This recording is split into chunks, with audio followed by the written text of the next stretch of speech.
But they went, and they came back with souvenirs. But when I went back, when I went to the jungle, I didn't come with any souvenir. I came back with healing. Right. I came back with Sia. I came back with Kankansa. I came back with Popa. These herbs are electrical. They assimilate. Those who went to Egypt, they came back with these souvenirs. Right. Or a piece of rock. Well, who needs that? So let's talk a little bit about your capacity to intuit what was the best herbs, you know, and how you went when you went to the jungles of the motherland. You were able to tap into that which was necessary for things that help the body to rebuild itself.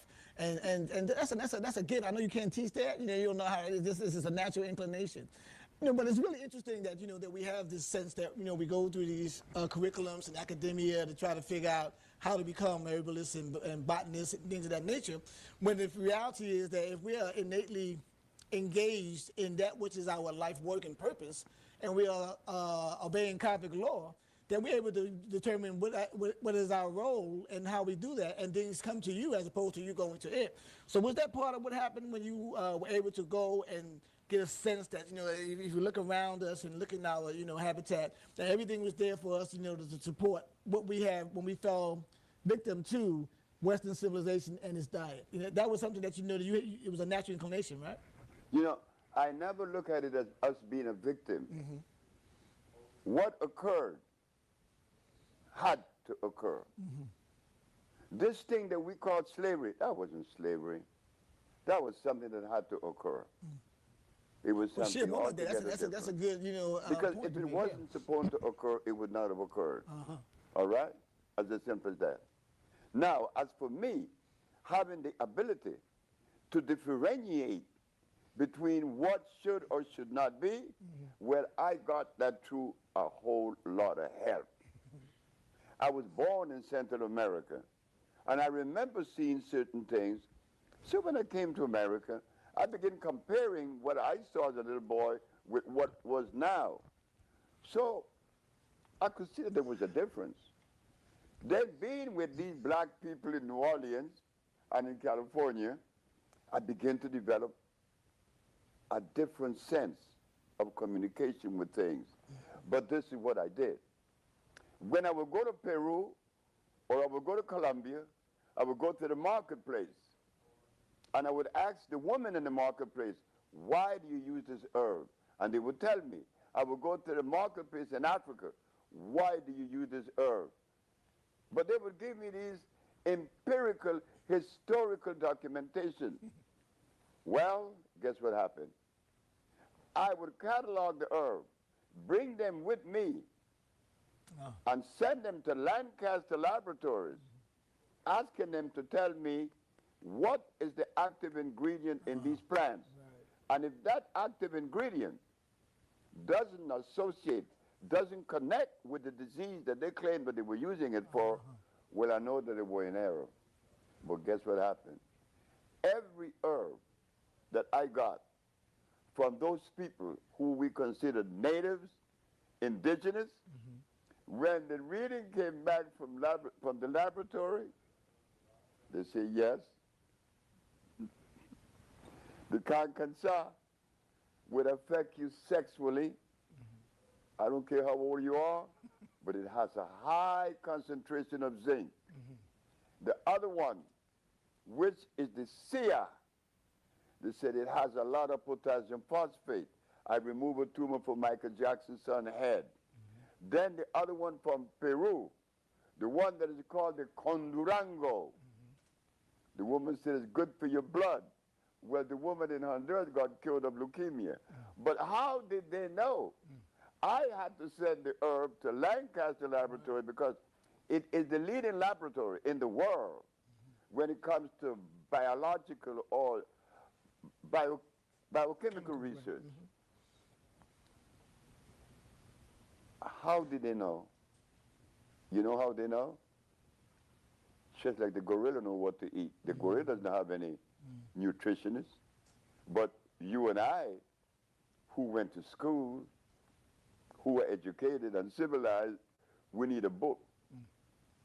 to eat right. We want to worship God, go buy a book. You want to see your way through, go buy a book. Well, how come these people in the jungle doesn't have all that? Book, right? Because they are connected. I don't care what degree you may have. If you are cosmically connected, you cannot see. You are blind. And you're going to make a lot of mistakes. And I saw many of us do that.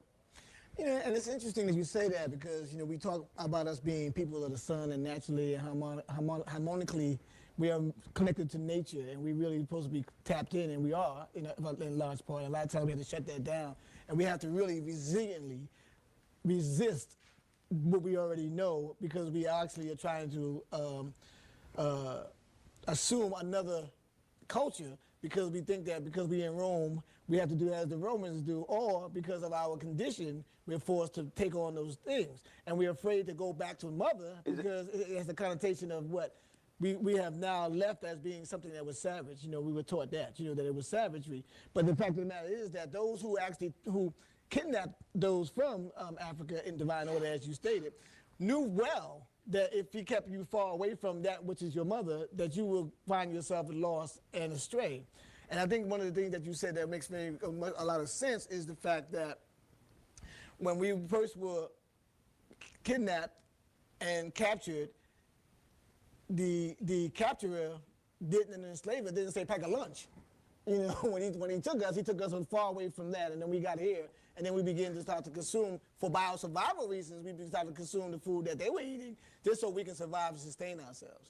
Now we're at a point where we have to now come back to ourselves, and you're talking about a lot of the foods that we have grown up on. And I'd like to talk about some of the things that you have really somewhat shocked a lot of people, particularly when we talk about it in New York. I was in New York when you made the comments on carrots and people wanted to run you out of New York. and they cursed me out. Yeah, oh yeah, I was there. I don't know, but at that time I ran a health food store, and we were the only one that was really saying that that was a very powerful position to take.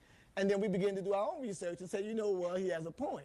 But the point that I wanted to make is that one of the things that happens is that how we do each other, you know, in terms of when we feel that something is not conventional or comes, you know, we automatically taught, because we've been teaching all along, that the best way to move toward anything is to take what seems to be logical, like carrots seem to be logical.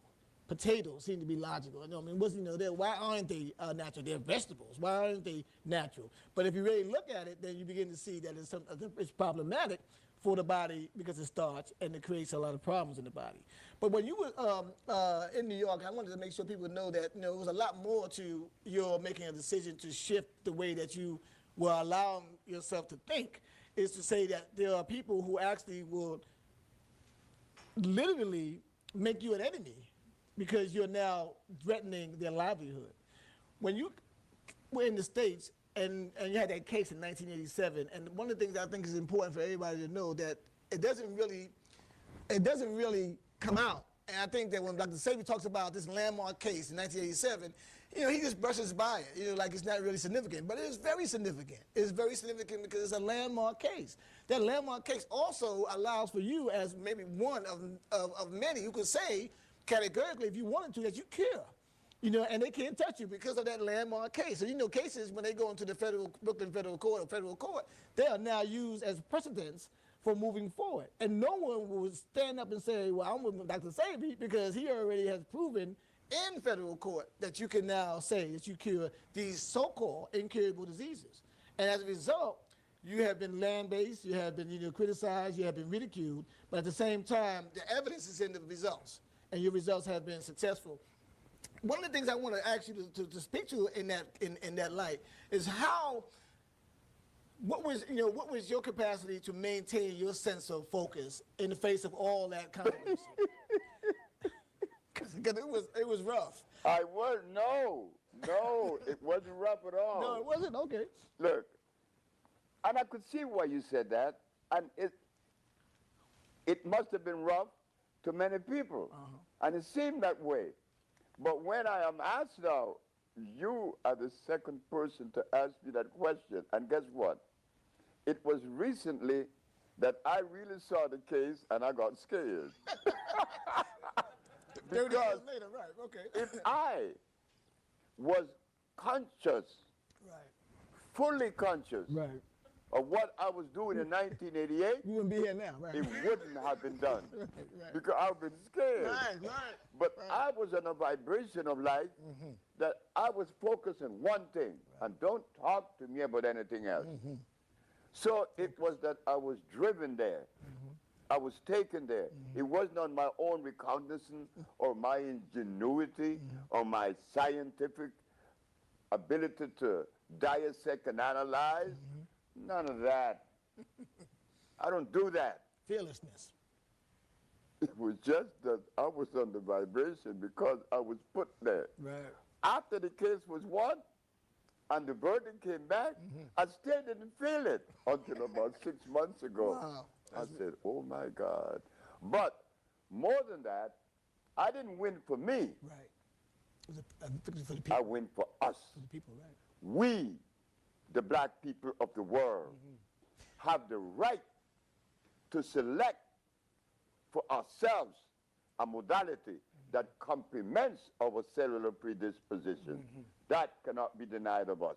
What we did prove in 1988 is that the only therapeutical approach that is complementary to our biological structure is the African biomineral balance against all the yin-yang, the macrobiotic, the Ayurvedic. Man, I don't want to hear that because I know that they're wrong. They're using starch and they're using lactose. And that's, you know, indicative of and also very akin to those cultures that actually are utilizing it. They utilize it for their makeup, and they're doing. They are right. Right, and it works for them, but it doesn't work for us. But one of the things that's important about this case, because I was one of those who was in the courtroom. You couldn't even get in the courtroom for that matter, because the courtroom was so packed. But the point is that, you know, the people who were there, these are observers. These are people who were confessing and giving testimonials of the healing. And not just by saying he healed me, like, you know, the Jesus of Nazareth, but trust me, it was like that. People were coming in with all manner of diseases and with proof of what they had from the homeopathic. That's right. And they would say, this is where I was after the cellular cleanses, this is who I am. And they couldn't help but deal with the facts. And so I'm saying, you know, that was just astounding, but you didn't get the same type of press you got, you know, and condemning you. It was ugly. It was horrible. You know, in that sense, because they were trying to make sure that you didn't get the worldwide press that you needed. But it's interesting that when the judge, and I said this to the people before we got on air, the judge was a woman judge. And Pellman. And oh yeah, right. After it was over, and the verdict was, of course, in the favor of truth. She said, before y'all leave, make sure I get some of that soul food, you know. And, yeah. Am I lying? She became my patient. One of the That's clients. correct. One of his best clients. Today. I'm telling you, and that's a powerful thing. It's a powerful testimony and testament to what you represent and who you are for our ancestors. Can we give it up for that, y'all? Yeah.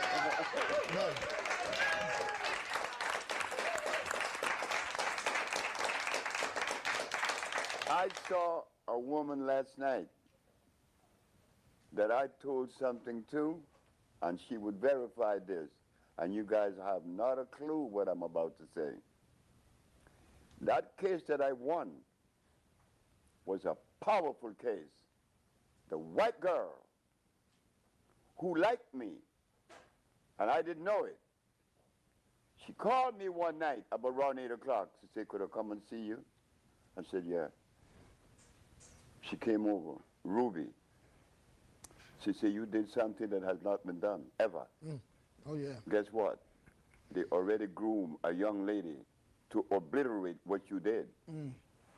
What you mean? He said, well, they already groomed a black girl, and they got a few leaders that is helping.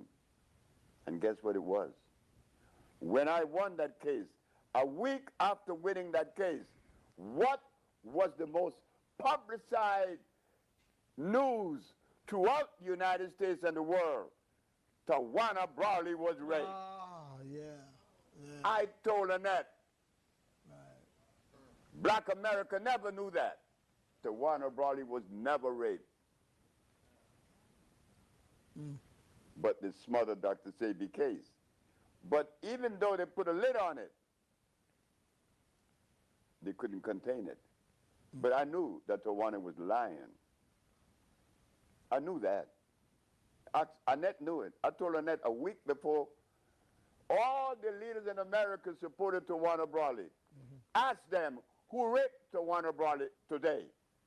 They said, I don't know. Well, what was the noise about? The noise was about covering what Dr. Sebi did. I already knew it. But I had a mother then that was alive, and she said to me, look, you did something good, but you're by yourself right now. And it wasn't time. It's time now. This is the time. Now's the time. Well, I will say that that's a startling revelation in terms of those parallels, because you are exactly right. That was around the same time that did occur, and there was a lot of controversy around that. And but to stay on track in terms of what really was taking place, because subsequent to that, you went on, and this is a lot of things that, because of his humility, he'll talk about people who has come to experiment with your cellular cleanses, but don't want to tell nobody that they're doing it, And one of the cases that I always find fascinating is the Teddy Pendergrass case. I don't know. Teddy Pendergrass? Yeah. Now, are you aware of Teddy Pendergrass? Yeah. Y'all know that? I mean, y'all, of course, the crew knows, but let me just do a brief overview of that, because you and I had this conversation many years ago, and it was startling to talk about the fact that all know that Teddy Pendergrass had a tragic accident where he was paralyzed from his neck down to his feet. Only thing he could do is move his mouth and his head. He found out about his wife, found out about Dr. Sebi, because, he's buzzing all in Hollywood. I mean, he's coming down to the people, but he really is buzzing all in Hollywood, everybody. Everybody know about who he was. So the case that I find fascinating is that Teddy Pendergrass, at that time, couldn't do anything with his body. His body was totally, disabled. He came to Dr. Sebi. And Dr. Sebi, in his humility, and I'm going to speak more for him because he's modest about this, that he didn't even at first charge Teddy Pendergrass. Now, he knew Teddy Pendergrass had money, so he just told Teddy Pendergrass, here, you pay me when it's over, when you finish. That's what I did. Oh, yeah, and sure enough, Teddy Pendergrass started taking the compounds, and the way he determined that he was doing well is not just because he began to, started feeling pain. And when he was feeling pain, he began to say, there's something's wrong with this, because he's feeling pain. Now, just keep it in mind, y'all, that he couldn't feel nothing previous to that. Now he's even feeling pain, so now he is now questioning, because he has in his ear, Ayurvedic. I think he had an Indian doctor in his ear who felt. You remember that? Oh, D.A.B.A.T.E Chopra. I didn't want to name no names, but that's the point, telling him that, that it was something that was very suspicious, or because Teddy Pendergrass was funding his money there, but getting no results. No results. But Sebi comes along, says, I ain't worrying about it. You go ahead, because you'll be back, because I know. Teddy Pendergrass began to feel and begin to start moving around, and he began to start panicking, calling, and even to the degree that he was even very belligerent. And we don't want to speak evil of the dead, but this is a good case, to show exactly why, if you don't follow your truth and your ancestors, you may not have your body to continue on this planet. And because that was a great opportunity for Teddy Pendergrass to show that he can come back home and he can also support that with our ancestors, he chose not to. That was a choice he made. But at the same time, he also began to start becoming more sexually functional. So, right? So I know the story. Because as a man, we got to keep those stories tight in our head, right? So, and it wasn't him that was excited about it. His wife was more excited about the fact than he was. And she was the one like, give me some more of that, because they were not previously having any type of intercourse. However, Teddy Pendergrass began to feel pain and began to start saying that, when he was actually now going to the bathroom, he was it was too excessive, because he couldn't go to the bathroom either. He was using, he had a little pouch. It's kind of gross. I know y'all getting visuals and stuff, but keep it up, right? So, and he began to not go through this process of feeling that something was wrong, because he kept going to the bathroom. He didn't want to go to the bathroom. Now, mind you, you only go to the bathroom when you have to. I mean, if it ain't there, you ain't going to go, right? So now he's going to the bathroom, removing all the mucus and the sludge out of his body, and he's beginning to now feel again. And he began to start saying to Savy that, man, I can't even sit in my meetings because he wants to have these meetings because he's trying to do music, and he feels it's interrupting with his music, so he wants to stop taking the compounds, and he did. Am I accurate? You're 100% right. And so, as we know that at the end of that story, you know the end of that story, right? Teddy Pendergrass no longer with us. But the fact that you know that we don't have enough respect to recognize healing because we don't know what healing really means because we're so busy thinking that we can't do it when we look like each other. And this is one of the things that's embarrassing. I can go so far as to say Michael Jackson, I can go on and on. And there's those who are still engaged in using the compounds because they know it works. Eddie Murphy being one of them. You know, I know that for a fact, that he's also a client, you know. And these people don't talk about it, you know, as Lisa did. And Lisa was getting about to do something that was going to, you know, really take us to another level. And obviously, you know, we know she's no longer with us, unfortunately. But that's part of, you know, your journey. Your journey has been the proof of the pudding. Not just, you know, projecting it or speculating about healing or removing things. You did it basic. Get rid of the mucus, your body comes back to its alkaline state. Get rid of the acid, it comes down to the alkaline state, and you begin to start functioning again. Most did not don't want to do that because of the inconvenience, you know, it comes with taking all that stuff out of your body. That's my commentary, my spiel, y'all. I'm a little soapbox. So you're gonna give it up. So, facts are what they are. But I really want you to, I mean, you have to have a resilience that you have, and Dr. Sabian, we give thanks for your spirit, you know, and your sense, your knowing, and how you move about. Where are we as a people when it comes to that? Because if all the food is being compromised now, and it's literally compromised, before it was compromised because it was just bad for us because it wasn't our DNA structure, but it's just now totally, you know, being utilized for the purpose of industry. What do we do? How do we move in a way that will allow us to get back to our natural selves and our healing selves? That's a good question. That's a very, very good question. Because if we're going to make a transition, then how are we going to do it with what? That is why last night I mentioned the $200 million project. Right. That we could begin to provide ourselves with the necessary food. Because they are out there. Mm-hmm. You got spelt out there. Mm-hmm. You got amaranth. You got also the quinoa. We have all kind of greens. We could begin to change the diet and modify the cooking thing. We could do it. We have the components. The components are there. And there are sisters that knows how to prepare the food. Like Chef Aki, you know she's very, very good. Yeah. Oh, yeah. Okay. Oh, yeah. So she could begin to help us make that transition from where we are to where we need to go. The foods are there. They are there. We could connect with Africa. Africa is growing on what we call like fonio. Fonio is one of the most healthiest grains in the world. Okay? We could begin to import that. We could begin to grow the chata ceniza. Spell that. Fonio, spell it. How you spell it? Fonio, F-O-N-I-O. Fonio. Y'all got that? Yeah. All right. Y'all got phones. Fonio. So, with an F. F-O-N-I-O. Right. So in Honduras, we are buying land like 1,000 acres to grow the chata ceniza. It's the natural banana. Starch less. A cereal for the children and for yourself. All these things we have in the $200 million project. We're going to do it. And the timeline on that, is there a timeline on for that? Timeline? Yeah, on making that happen. Making that happen, yeah, we say by the end of this year we would have all the money in place and doing it. Right now we're building the Lisa Lopez Culture, Science, and Art School. You know, complementary medicine. Right. And you say that because you owe a great debt to her because of her coming and giving you the love that she has and also the healing that she provided for you. You mentioned that last night again, you know, that were it not for her, you know, she came to you and said directly, as the mother does, you know, that you needed the healing. Lisa Lopez, you know, TLC, just so y'all, if y'all, some of y'all a little younger. But Wanda, her mother, sold me a piece of land. You could say giveaway. With the agreement that we would do something there for children and for the community. That was, that was the condition. That was the condition, huh? Yes. Yeah. I have to comply with that. And I'm glad because Lisa was a wonderful person. And she was in Honduras when she met her tragic death, That's right? correct. Right. And she was there working with you at that time. you know, and helping. And she was getting ready to go and let the hip hop community, or her, you know, to know about the importance of the cell food, the cellular, right? And unfortunately, we lost her. We can, you know, we conspiracy theorists. I don't know. I don't trust nothing. You know what I mean? But we got to be able to say that everything is divine order and help something to spare her something else, because sometimes we can't do it, you know, while we're on this plane.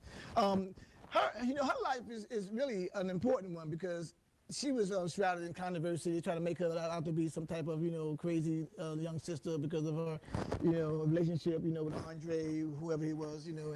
But her spirit was so deeply connected to what it is to heal that she was very much regimented on the CMOS, you know, and everything else, that she was preparing it, and she was staying, you know, at the Usha Research Institute. She were.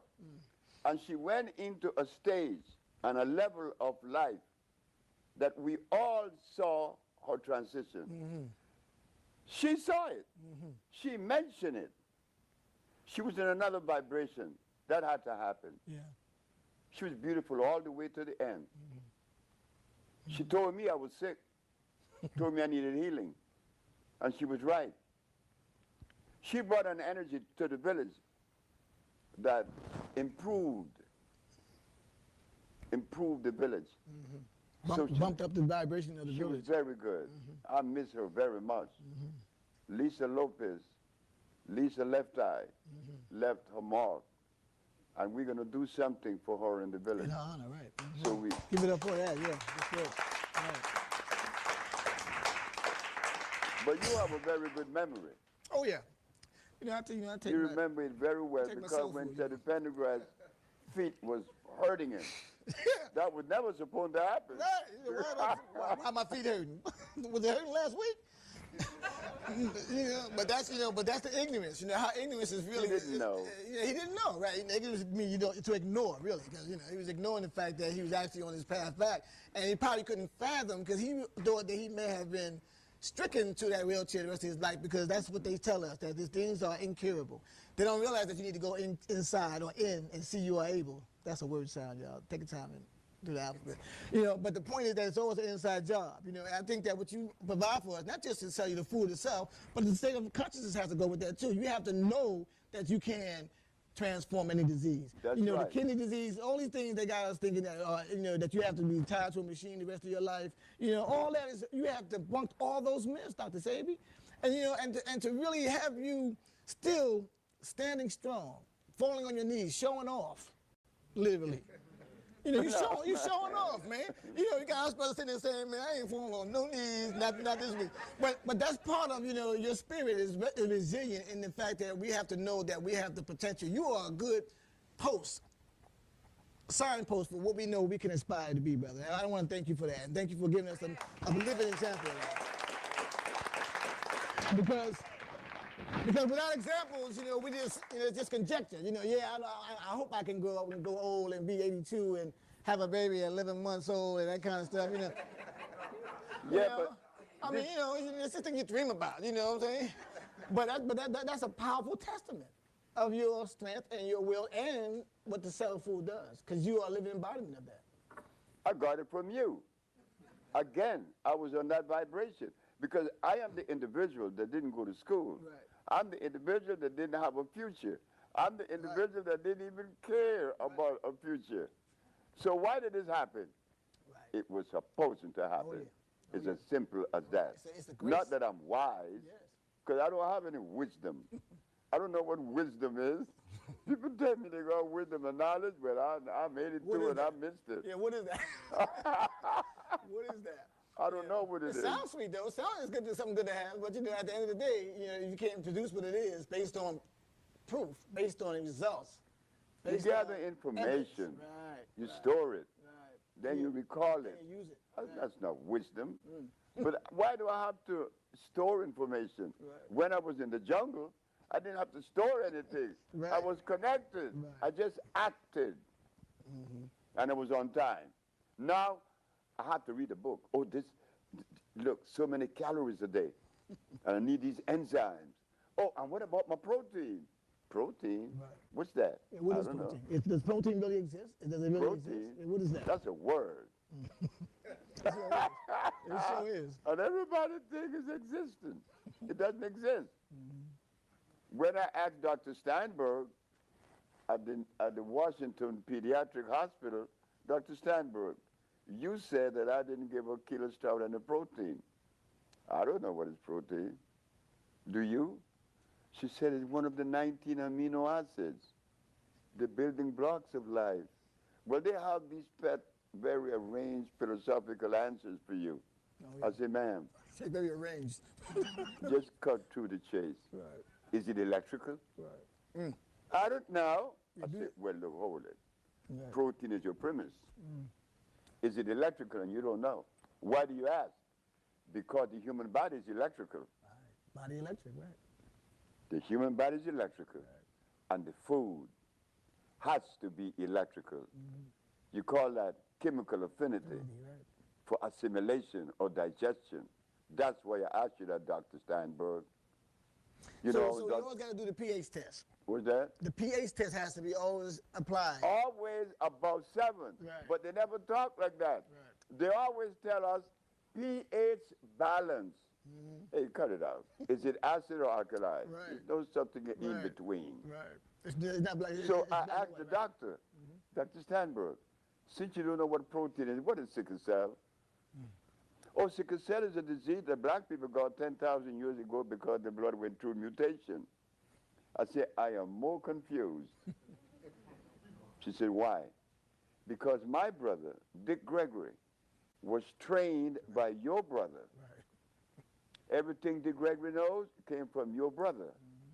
And he says that God gave us sickle cell to fight malaria. You tell me now that it isn't God, it's mutation. Well, I'm going to tell you something right now, Dr. Steinberg. Sickle cell is neither God nor mutation. It's a deprivation of iron fluorine. This woman didn't know what to do. See, we, not doing independent research, they could tell us anything. And we have to accept it. But not now. No more. Enough is enough. We have the answer. Well, we have the answer. We always had the answer. We are the answer. But we didn't know. Right. I'm not smarter than you. I'm not smarter than anybody in this audience. I just happened to be one that was spared to get the information to bring it back. But the information is mine. It's already coded in your DNA. It's been there. Or you just call Because you recognize it. Right. When you hear it, you recognize You know it. Right. Yep. I mean, you feel it. You That's right. You feel it. You feel it, knows it, right? Because you have it in you. Right. Well, you know, I mean, and that's a good point to make it also in terms of us, you know, ignoring some of the things that we naturally or innately know is because we're so busy trying to stay with the popularity of something as opposed to dealing with what is really coming up. So we lose a lot of our capacity to resolve a lot of our issues in our tissues because of that. Right? Because all these issues are buried in our tissues, and all we got to do is ignite our DNA, and we'll remove all of those things that we have been somewhat tied down with because of our thinking is in a way of our reality, right? Well, you know about our thinking is European. All of our thinking is European. That's right. You know, but that's okay, because that's who trained us.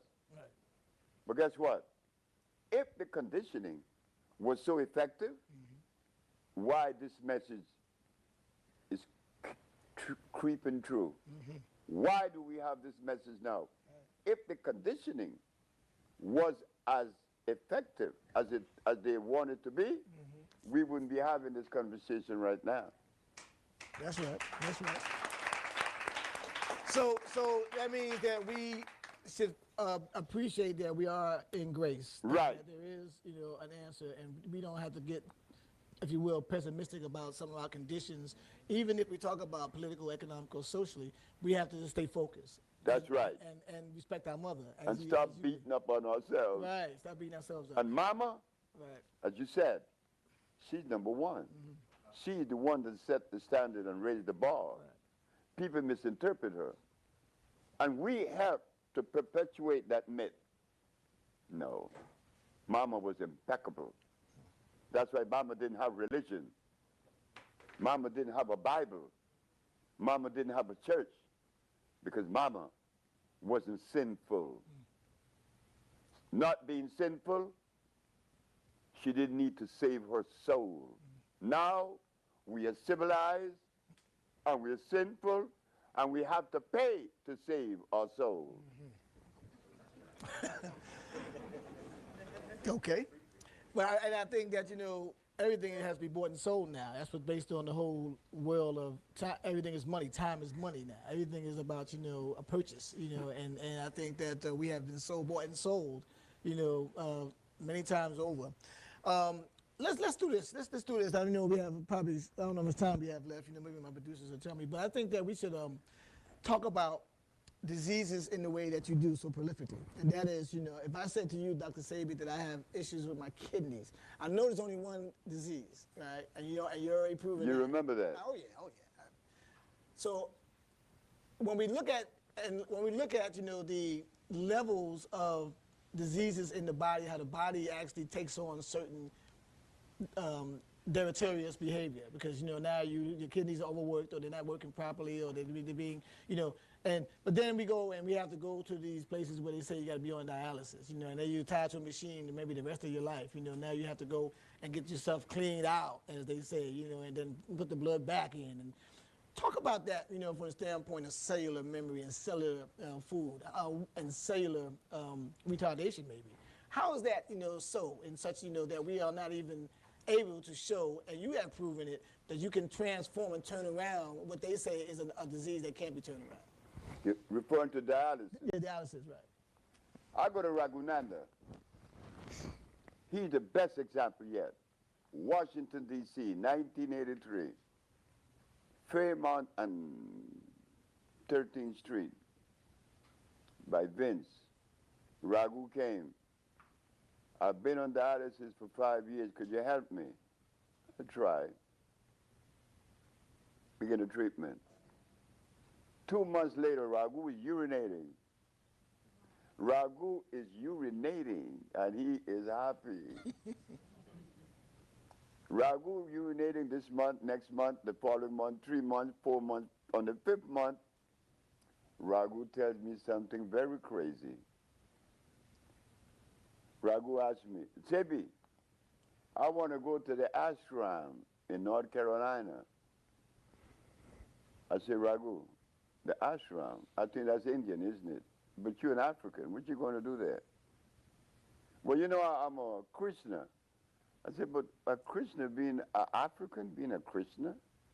You mean to tell me that an African need India to save himself? I said, do me a favor. When you get to the ashram, don't eat anything that the ashram has to offer. If you do, you're dead. Man, Raghu thought I was joking. Raghu went to the ashram and started packing it in. I didn't see Raghu for 3 days. On the 4th day that I saw Raghu, it was 4 o'clock in the morning. They are throwing rocks at my windows. When I look outside, it's Raghunanda. Save me. Save me. Raghu is dying. Raghu has swelled up like a balloon. Raghu didn't believe me. You see, Indian food has polymers that makes up curry, which is very dangerous. And he's coming from a situation that was very, very, very heavy, very stressful.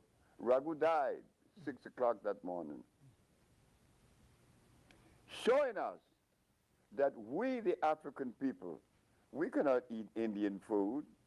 We cannot eat Caucasian food because our cellular predisposition was not designed for those things. But nobody came with the truth to us. They take advantage of us. And we being vulnerable, we allow it. We allow it. So a regimen, if one is on dialysis, a regimen of obviously changing your consumption habits, obviously your diet has to change maybe drastically.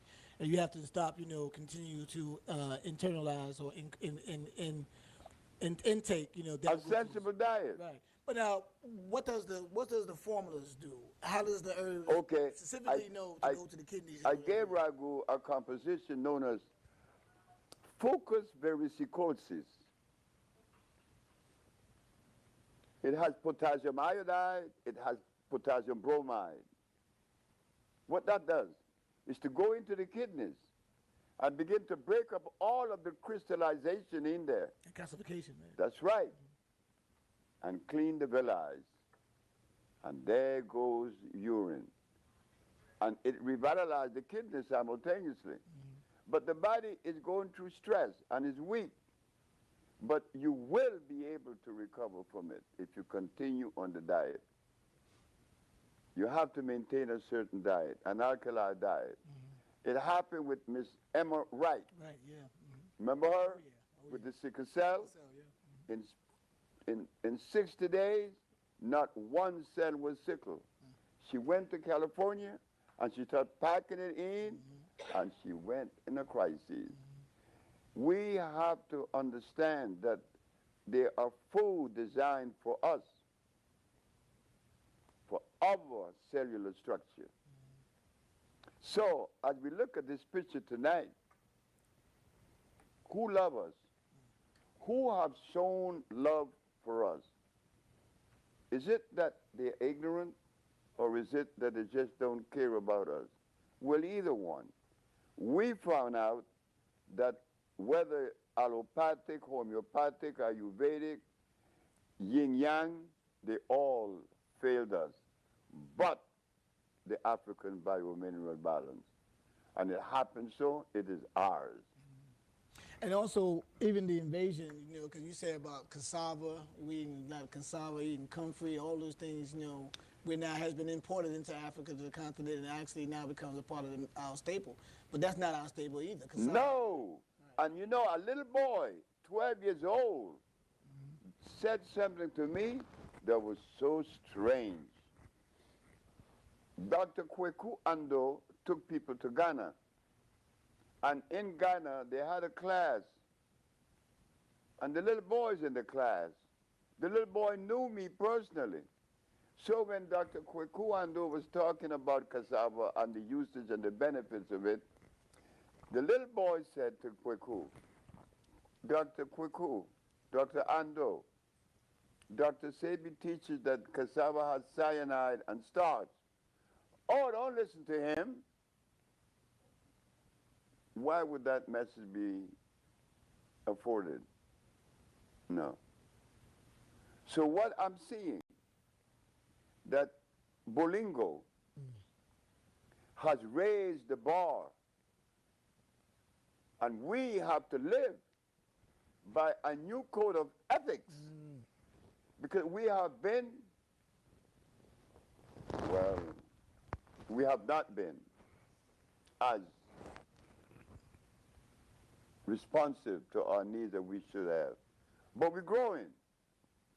I would have liked for Dr. Kweku Ando to take a different position. I'm not saying that he was wrong or right. I'm not saying I'm right tonight, because I'm growing. Yes, we cure AIDS and sickle cell and blindness. That doesn't mean you know everything. We're growing. And to know everything is to know nothing anyway. Man, that's right. Well, I mean, I think that, you bring a great point in terms of us being able to be more patient with each other. I think that that's a problem that it's we important. have. It's so important. It's essentially important. And you have proven that over the years, that, I remember you said a little while ago that everybody's right. Everybody is right. So, you never get into a point of having to have this polarity conversation about trying to prove yourself right, because that can kill you, trying to prove yourself right, but at the same time, we all have a destiny that we all should be tied up into, that destiny of us reclaiming our position on this planet as Africans. I like the way you are allowing this thing to flow. I like the way you allow this thing to flow. I'm telling you, when I go up, because you allow the information to flow out. Oh, yes. I've been interviewed by many, many times, and they put these barriers and they twist things around and they confound the message. Tonight, you let the message flow, something that I've never experienced with many others before you. Well, You are. But yeah, well, you said it, that it's time. It's time for message to flow, and I'm just right on time. Right? You on it. But I say that in all due respect, and I'm humbled by that, and I appreciate, the acknowledgement, not only compliments of yourself, and I'm not saying that, just to try to patronize you, because you are very much of an established icon in our community, and I love you. I've been loving you ever since I was in New York, loving your spirit, and, I can say that, as you talk about divine and cosmic law, I always knew this was going to happen. This had to happen. And I think that it's important, because of the respectability that you have already claimed. Yes, last night, that was a testament of your work. To have that Congress Hall filled the way it was, I mean, you have to give yourself a round of applause for that, because that means the people are ready, and they're receptive, and they're ready to listen and hear. When we've been dodging and trying to avoid it. So what we're going to do, because we're running out of time for this segment, we got a little more. We're going to get some of our audience, because I know last night some of you, I heard y'all in the hallway talking about, he didn't do no Q&A. I wanted to ask him a question. So we may get a chance so you can ask some questions. Are you willing to stay here Yes, for some sir. questions? So we're going to take a quick recess. Y'all can get up and get the blood out your butt a little bit. All right.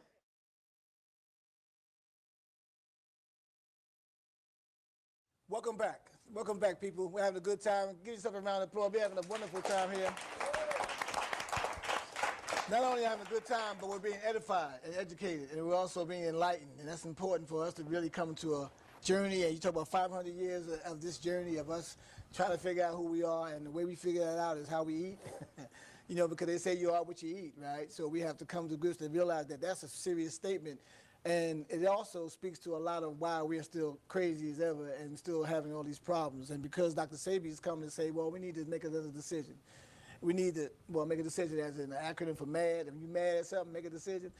Change your path so we can be able to get back on as pathologies are, because pathology means the study of your path, right? So when you're sick, you have a pathology, that means you have to study your path. I know Dr. Sebi said this language is not ours, it's not. But we can make it work, and we can know that there's some spells in that bad boy. So we just need to know that when we learn the language, we have to use it in our best interest until we learn our own language or language that we left.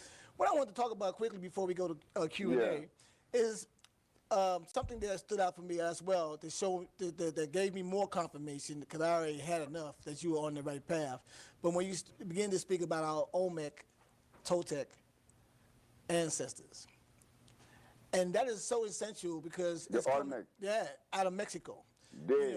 And what they have done to prove who we are right now and why we should be the way we ought to be, because they're the ones that really has the answer to a lot of the issues that we have now in our communities, because they held on to the sacredness of our sojourn.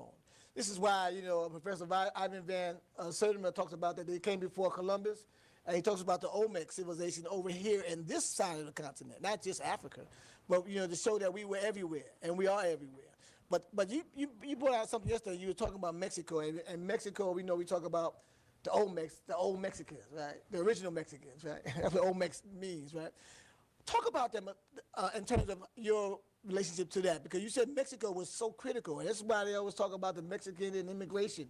Y'all think it's something that is not what we think it is, but there's something more sinister going on about why they don't like Mexicans and why they don't want Mexicans here, or why they're trying to have this border discussion. And, it's something always deeper. And every time you listen to somebody like Brother Sebi or talk about Brother Professor Ivan Van Sertima, we get reminded that there's something about our ancestors that we don't really know. And they're closer to us than we can probably even fathom. So talk about that to the degree of Mexico and its significance and the Olmec, Toltec, and Zapotec. The Olmec society was a highly ethical society. It wasn't a society like Egypt. Egypt was a confounded society. It was a society that was built with Greeks, Persians, and Italians. Egypt was not like Mexico. Mexico was thoroughbred. This is why today the descendant of the Mexican has a level of integrity that nobody on the planet has exhibited. Not even the Egyptians in Egypt today exhibit that level of integrity. These people didn't eat corn. They didn't eat wheat, the Egyptians did. They didn't eat cows. They didn't eat hogs, the Egyptians did. The Mexican ate what they call teosinte. When I get home with Marina tomorrow, the ladies right now in Honduras is making some tamales out of teosinte. Man, can I come? Sir? Can I come? Of course. Oh, I'm going out of here. Look. Make me hungry, man. When I go to Mexico now, I always face people that is going to share a level of integrity and morality that you never found in Egypt today nor yesterday. And don't talk about the pyramids, because the pyramids in Mexico, Oh, yeah. you could put the Egyptian inside of them four times. Yeah, 4 times. Right. You understand? Oh, yeah. Oh, very much so. But the Mexican people are so humble that you would never get that from them. They, and they alone, are the only people on the planet that is cosmically in tune, a Mexican. Right. No Egyptian, no African, a Mexican. And to prove that, when I was sick, I went to black herbalists, I went to Chinese herbalists, I went to white herbalists, I went to Arab herbalists, I went to Mexican, 90 days, I'm here 52 years later, doing what that man said I was going to do. When I was 30, I was impotent. The Mexican said, if you listen to me, you will live beyond 80, and you will make babies in your 70s. I said, you out of your mind. I can't have sex now. How could I have it in my 70s? He said, are you going to listen to me? That you do not find in America today among the healers. There aren't any healers in America today that has afforded to anyone that level of healing.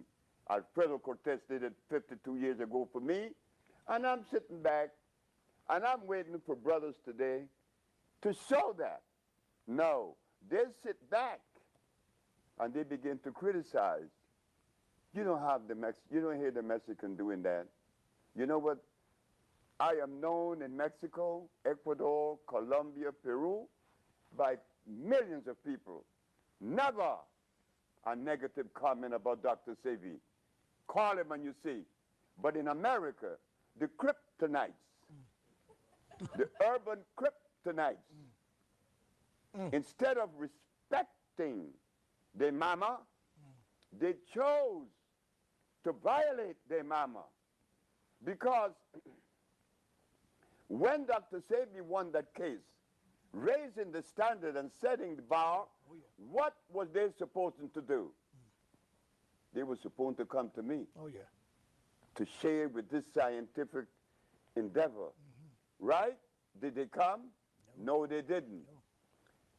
Because the healers of America today that are black, they are the ones that are compromising the health of the black race. And the white man knows it. That's why they agree with them. I would agree with them too if I was a white man. Because they're writing books. And they're talking nonsense.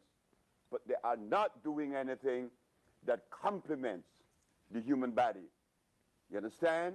So the Olmecs wasn't built on the same foundation as these healers that we have today. The Olmec healer, listen to this. I go to Cuautla Morelos, a beautiful place in Mexico. I said, what is that? He said, that's Tila. This is Damiana. I said, may I have a kilo? He said, no. I said, why? No, the man is bare feet. The man is bare feet, selling herbs in the marketplace. I want this herb. He could make money off of me. The man said, no, I'm not going to sell you this herb. I said, why? Your license plate on your car. I said, what does my license plate on my car have to do with this herb? He said, everything. Why? It says California. and the best Damiana in the world come from California. If I tell you this, I'm not being truthful. That you will not find among the healers today in the black community. They do not have integrity. So I dismissed them. Look what they said. They told his sister last night when she asked them, how come Dr. Sebi isn't part of the urban kryptonite? Because you guys aren't healing anything. He is the one that's healing. How come he's not part of it? But what the sister didn't know, that a black healer preferred to die than to live the truth. They are lacking of integrity. That man did not sell me that herb because he could not betray himself. This is the level of integrity that we at Bolingo is constructing today around. We are not going to allow that. I don't care who you are, whether you're my mama or my sister. If you ever make a mistake by telling someone something other than the truth, you're out. Because you have no business doing that. And this is what we are plagued with. We are plagued with people who have yet to behave in that manner. Mexicans, they are number one. They have to be number one. And incidentally, they are the only people on earth that eats a natural food as a staple. Okay. All right. And I think it's important to point out, you know, that when we talk about the Mexicans and their stature, Man, they're beautiful. the stature, you see how short they are. You know, the Olmecs, you know, were also short Africans, as they say they were. But, you know, when the conquistadors came and they invaded, that's when they begin to see exactly how they used to, you know, impose themselves on what we see now to be Mexicans as well. So the spirit of who they are is actually rooted in the DNA of Africans. They collaborate with me right now. Because they know who they they just introduced me to an herb. Right. That there aren't any black healers in America that knows about these herbs. But the Mexicans came and said, hey, bro, this is what we found. See, look, boom, boom, boom, boom, boom, boom, boom. That's beautiful. Then I would go to them. Right. I said, did you know about this? No. We're boom, boom, boom, boom, boom. And we put them together. And we come up with a lethal product. Why? Because we collaborate. I don't get that from the healers in America. They talk things about me and they say things that are not too favorable, not too. But that's Well, that's part of the sickness. That's part of the indicative of us being sick. That's what it is. They need some viento or something. You know, that's okay. Now, they got to pay look for what it, though. they did. Right, they got to pay for it, though. When they took the position that they took against me, Right. you know what they showed? Arrogance. Right. Disrespect. Right. Because if I set the bar or raise the standard, I mean, Clearly you have. and they're going to offer America a substandard, you know what they're saying? I don't give a damn about my people. Right. That is exactly what they're saying. Right. Because the people need to decide. The people will be your testimony as to who are and how official or authentic or how legitimate you are. It comes from the people, right, people? All right. So, I mean, with that being said, I think that, you know, it's always a sad commentary. I think it's our story, you know. I mean, that we've been, this story that you're telling now is the same story that's got us in the thing now. And it's really not complicated, Dr. Sebi. It really is about us just making the shift and having a code of ethics. I know you're right. I know you know. Code of ethics, right? And you also know that the Olmecs were black. Oh, yeah. I know you know. Oh, yeah. And the Mexicans are proud of that. Oh, yeah. And they Look made at that big lip. and that big no, nose. yeah. And, you know, and I want to tell you, now that you say that, you know, now that you brought me there, because they are, you know, I study under the Olmecs in terms of natural time and cosmic law, because they're the one that actually brought the natural 13-moon calendar and calendrics to the world. So the Mayans not necessarily was that. It was the Olmecs that were the parents of the Mayans. But I want to say also, if you notice that in Egypt, you know, when you see the monuments, they got all their noses blown off, right? And the lips blown off and stuff. You see how easy it was for them to do that? Alexander the Great did that. Right, but you ever see an Olmec face head with a thing blown up? Because they ain't got that much ammunition. They don't even bother with it. They rather bury it so you don't see it before they can try to obliterate it, you know, with their ammunition. So that's also another sign of knowing that Olmecs, and they were wise enough to know so that when it was time for them to discover, uncover, or recover our natural legacy, you would find that the Olmecs, you know, are those, you know, who stood up against all the invaders. And that's why the Mexicans are this focal point. Same way with Haiti. That's why they're the focal point, because they are the warriors who took no mess from any invaders. And we want to give it up for our Olmec ancestors. You know. Thank you. But I think as we say that, and we say that sitting here, and most of us don't even know our lineage, you know, to that, you know, and our heritage to that. We don't see that. You know, and we don't see it to the degree that we don't realize that we have a connection to them, to the degree that we can really claim that, as opposed to everybody want to claim the slave story. I bet you I can do a survey right now, and most of us would probably think that all of us came to a slave period or the Ma'afa, which is not true. So the point is that, are you doing any research to find out what your heritage is and who are your ancestors, so you can be able to have a sense of definitive knowledge as opposed to speculation about assuming that because there was a period of our Ma'afa, or the slave period, that we all was not necessarily coming through that lineage. And if that be the case, what is your role, because you now know that? And what do you do with that information? You don't do a juju dance. You know, you decide what you're going to do to support those who are still in ignorance, who may not want to support that which is obvious. And that is, you know, a brother who's doing healing by proof, not just by conjecture. And again, I just can't say enough how much we got to give our brother a round of applause. Not because he needs it, because we need it. We need it. So now, Dr. Sabi, all that's said and done, and you know that you're a firecracker, you know, and you upset people, and people don't feel good around you, because truth. Upset people? Yeah, truth make you act like that. So I'm saying to you that, you know, we have, you know, we're in a very auspicious time, because you said last night about the paradigm shift. Now, and that's very much, you know, where we are. You know, we have to change the way that we have been doing things, because we can get different results that way, right? How much of that is what you're offering when you go to these cities? I understand that you're on your way to Memphis. Memphis is next. The next stop is Memphis? Oh, yes. Talk a little bit about, you know, what your next stop is, because don't leave us here in Atlanta, because we need it. I love Memphis. So we all don't want to follow you to Memphis. We want to be able to have something that we can have here. How do we root ourselves in the wisdom, not the wisdom, in the information of Dr. Sabi? See how you get it? Once you get it, you got to shift it. Right. So the information of Dr. Sabi, so we can be able to know that you left your mark here, and it's being effective and it's being utilized as you move throughout the planet geographically. What do we do before you go to Memphis? What do we do here as you go to Memphis? Because you already made an impact. As you can see, people love you. I was telling Mr. G and Rel that we need to open a place in Atlanta,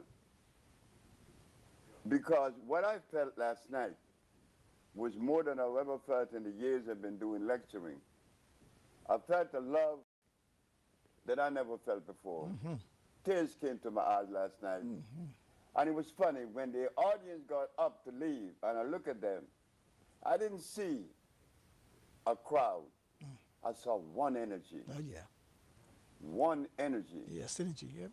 It was so beautiful that I was overwhelmed. I'm going to tell you the truth. I was overwhelmed with Atlanta last night, to show the beauty. Oh yeah, we the it. You know, and I ain't from Atlanta, but I'm gonna say we are the it. You know, we are the place. We the stopping ground. This is why the Russian that's in the village right now asked me, why do black people have leaders? I said, I don't have one. I came up my mama and that was it. All right? That's right. He said, because I tell him, because the leaders in America have misled and continue to mislead people. This is why in the healing fields, I am a living testimony as to what a Mexican could do. There isn't one black healer in America today that have done for anyone what a Mexican did for me. So when I talk, I want to talk on a level that we could raise our present position, because it's not too cool. Right. Well, you know, the vibration has already been raised, though, Dr. Sabi. But last night, yeah, it was phenomenal. I felt you guys last night. It was phenomenal. I have to come back to this place. Please I'm going to Memphis on the 21st of March. Oh, yeah. And Memphis has given me another level of vibration that I remember and I love. So we're going to Memphis. Yeah. Memphis is the scene of the crime. That's where they killed. We're going to Memphis. Yeah, they killed Dr. King. Yes. And they need a vibration raised over there as well and get some healing over there so they can know exactly how sacred that is because he gave his blood on that soil, you know. So, again, but yeah, that's right, give it up for that, right. But again, you know, we want to know. I know that I did a little hodgepodge there, but I really want to come back to a little bit because we're going to have some Q&A in a little while. Because before you know, I'm going to be getting those signs from my producers that it's almost over. But I want to be able to, you know, make sure we're clear. People may be listening and watching for the first time, don't know anything of you, you know, and we need to make sure that people realize that we're not just having this conversation with a kook. And maybe so, maybe it is, you know, because we need kooks in our life so we can get right. But the point is that there's something that we need to talk about in terms of people really who are out there really suffering from disease and illness and ailments. And they really truly are suffering. And that suffrage is really it's hindering them from being a part of the collective so we can get to our liberation, our self-determination. And that we need everybody. Everybody is needed. So when you say you see one line or one energy, one synergy, that's so essential to us having a critical mass to turn this thing around, right? You know, That's right. So when you're seeing that audience out there, you're seeing that this is part of that critical mass that you want to do, particularly with the project of the $200 million that you think we need in order to pull us over, which is really pennies, is pittance, you know. I mean, it's not a lot. $200 million ain't nothing. I think that, you know, is it $400 million or $200 million? 200 million. 20 million, and it was $200 per person, something like that. You know, Yes, exactly. I mean, that's really pittance by far. You know, we spend $200 on cable. Y'all know y'all do, right? So the idea on your phones, your gadgets, you know. But I think that it's important for us to talk about the healing for our audience. You know, our audience, you know, is the people. This is People TV. You know, and for full disclosure, I'm the president of People TV, and I really am honored to be that. You know, I want to say that, you know, that having this at our helm to use it as an access as it's supposed to be, because it's public access to reach our people who are watching this, the elders who are watching this who are ill. There's probably some 80-year-olds saying, he 82, you know, and they probably suffering, wondering how you got to 82 and you're doing so well and so prolific and so strong. So I want to be able to try to, you know, maybe as brief as we possibly can, I know it's difficult to be brief, to talk about these other diseases. You know, and when you say you cure cancer, it's not just something you're just throwing out there. You literally have rid the body of cancer. We've been taught, and we've been said that cancer cannot be cured. They got cancer institutes. They got pink months where you wear pink, breast cancer. You know, all this is going on. But you have also shown that you can eradicate disease from the body. Cancer is one of them. AIDS was the biggie. You know, when in the 80s, AIDS was one of the major ones. That, in fact, most of the assays that came in the court was about AIDS. You know, when they were first getting the HIV or whatever the case may be, and they were showing the T counts were low or the T cell counts were low. And when you gave them the cellular food, they had a couple of weeks, they came back and went to their doctors, because the whole thing is that when you go to Dr. Saber, he don't tell you start going to your doctor. He says, go to your doctor and let him take the test and then get your result. Don't tell him what you're doing. Don't tell him what you're doing. Just say, and they think it's them, you know, and they'll look at you with raised eyebrows, but that's what was happening. You had the actual diagnosis that said that you are HIV positive, or you got the AIDS, or you got cancer, or you got sickle cell, and when Dr. Sabi gives you whatever the cell food that he's talking about, the formulas of our ancestors, you know, then you come back and you go back to the same doctor and they start saying, well, your T cell count is going up. You know, so so the point is that we need to let people know that if they really truly love themselves, as they should, that they will want to seek out that which is going to be effective and gives them results, as opposed to them being tied to pharmaceuticals the rest of their life, thinking that this is what they have to do because this is how you deal with the diseases, because they don't have no cures, because they're inept, they're incompetent, they can't cure disease. So when we talk about cancer cells, the mitosis, right? That's what Mitosis, right? uncontrolled mitosis. Uncontrolled mitosis. So that's something that you have also effectively dealt with, because talk about mucus. Talk about why mucus is everywhere. Talk about the blindness is mucus. That's that on the eye when you have what's the eye disease, y'all? Glaucoma. Thank you. Glaucoma. Right. Cataracts. The cataracts. Right. You know, that's mucus on the eye. If you got, you know, cancer of the lung or whatever lung, that's mucus on the lung. You know, if you got bronchial, whatever, that's mucus on the lung. If you got kidney disease, all this is the one culprit is mucus. Correct. And all you do is take the cellular memory of the organs that come from our geographical location, and it goes and it targets the mucus, cleanses the mucus, and then also at the same time rebuilds the cells. That's right. So you're the doctor. I really had a question, but It was a question, but never got to the question mark. But you answered. Yeah, I did. I asked my own question. The answer is in the question, right? But it's beautifully done. Yeah, but I'm saying that's just like, it's logical. It's not really something that's complicated if you just think about what you're talking about. Because most of what we eat acidically or whether it be, mucousy, it's all about things that's piling up and laying on these organs, hindering the electricity. Because that's what mucus does. It breaks the body from continuing to fire the electricity. Right? I mean, I just, I study. You should join the urban But y'all can't afford me. Y'all can't afford me. No, hell no. Yes, you put me over there. No, you ain't gonna do join them. Yeah. To tell them exactly what you just told me and show them that. I'll tell them because what they are doing is compromising the community. Yeah. We don't want that anymore. Right. I hear you. I mean, if you're an elder, if you tell me to go over there, I'll go. I'll be, you're talking about infiltration. I know how to infiltrate.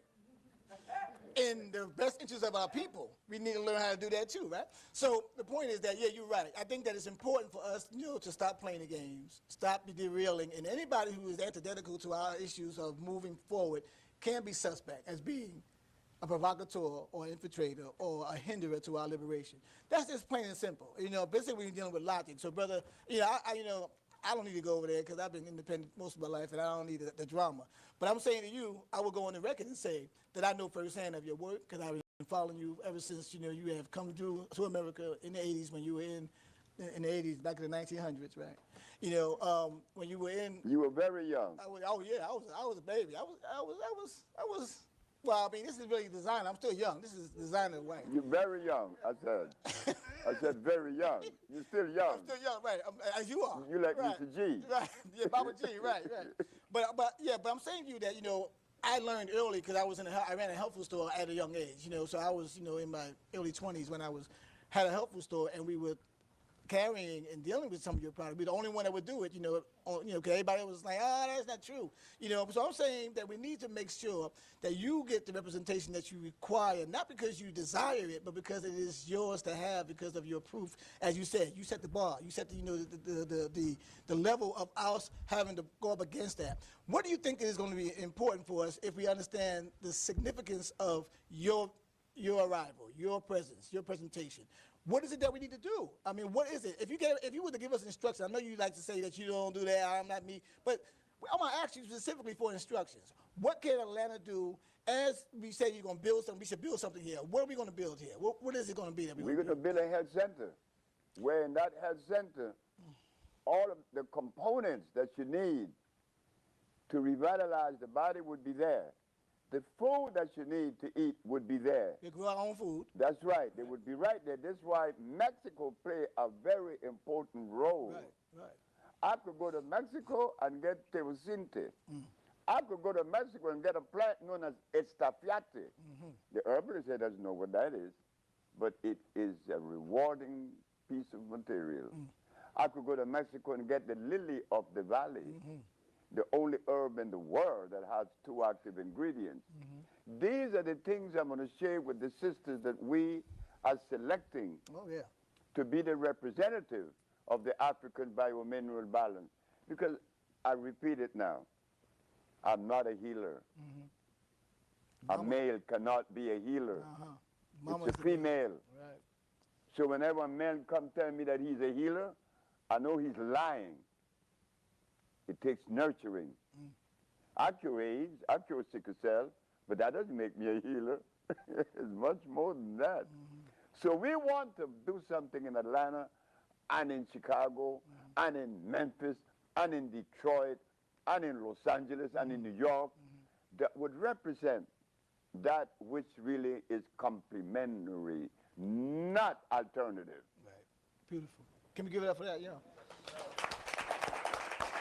So I think, can I get a time check from my peeps? Where my producers at? So I know exactly how much time we have before we start doing Q&A. And this is live, y'all. We can do this like that. This ain't, when you own it, this is how you do it, right? Oh, what we got, Mike? How much time we got, Mike? Oh, cool. Y'all want to ask some questions? Yeah. All right, let's do it. Line up around. Mike is over there. Mike, our operations person, is going to let you know how to do that. So come around. Don't come in front of the camera. Don't try to, eclipse us up here. Go all the way around that way. And ask your question. Let your question, and please let your question not be a commentary. let it be a question so we can get more questions. And Mike, are we getting calls? Are we able to get calls too? Yeah. Okay, good. How you doing, brother? I'm doing well. Hello, Dr. Sabi. It's good to see Yes, you. sir. Because you have raised the bar and you set the standard so high, I really don't want to study with anybody else. My spirit's leading me on a similar path, similar journey, and I want to do something very I similar. can't hear you too well. What happened to the mic? Yeah, that mic is for us to record. But I'm gonna tell you what he said. I heard him. He says that he don't want to study with nobody else. He wants you to be the person that he studies with or under, and his spirit is telling him that's where he's at right now, and he wants to. Is there a Well, question to that? With, How? Absolutely. How? And what's my advice? What should I do? Where do I go from there? well, the Bolingo project divided into two segments. One is the healing part, and the other is the electric organic agriculture department that we will be doing as males. I would love to do that with you, my brother. Of course I would, because we know that what we're offering is what we need, and that we never had it before. That's right. Give it up for that. Yeah. Okay, you will. Thank you, brother. And I'm sure, brother, Dr. Sabi's team is here with him, so you can get with one of them, and they'll tell you exactly how you can follow up. How you doing, brother? Talk a little loud. My brother, how are you? Okay. It's good. Thank you for your energy. Quick question. Let's take a vegan that's a power lifter or someone that's an athlete. What's your take on products such as, diatomaceous earth, chlorella, probably like black rice, not the brown rice, white rice, but the black rice, and maybe like bee pollen and things like that. Certain stuff that, that's Bee out. pollen? Yeah, bee pollen. Okay, bee pollen.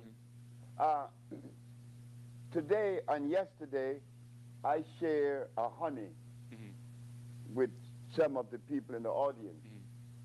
It's an alkali honey Right. that you do not find in America. Okay. Why? Because the bee that makes the pollen that you're talking about is a hybrid animal. It goes in a box that they prepare for him. It's a farm, right. If you take a pH of that honey, the pH is 4.8. If you take the pH of the honey that I gave the people last night here, Mr. G was one, it's 9.8. So the pollen from that bee is alkali. Okay. And they call that Morocco. The mole is a black bee. Is it different than The black rice, Monaco? the black rice, that is something made by Chinese. Okay. We don't want that. Okay. That's acid. Okay.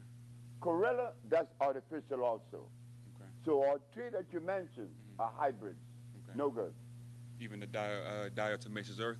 Which one? Diatomaceous earth. Comes from the Diatomaceous diatom, earth? Yeah. What is that? It's basically like it has silica, 70% silica. yeah, silica, It comes from an ancient seabed where a particular species of it's a type of bug. Can someone help? Does anyone know about diatomaceous earth? Yeah, that's it. It's like fossilized shells that have sulfur, and it's not a hybrid. I just heard a lot about it, but I'm curious to see what you thought about it if you heard about it. It's When we finish here, we will Yeah, respond to research that. that. okay. Yeah. Okay. Okay. Yeah. All right. But where's the origin? I'm sorry. Where's the origin out of where? It comes from the sea, the bottom of the seabed. So it comes from an ancient, at the bottom of, like, I think Bed? 5,000 years ago, this particular fossilized, and now you can. You see, when something is fossilized, it's what you call an oxide. Yeah, I'm Right, sorry. right. You want a vegetable state. Right.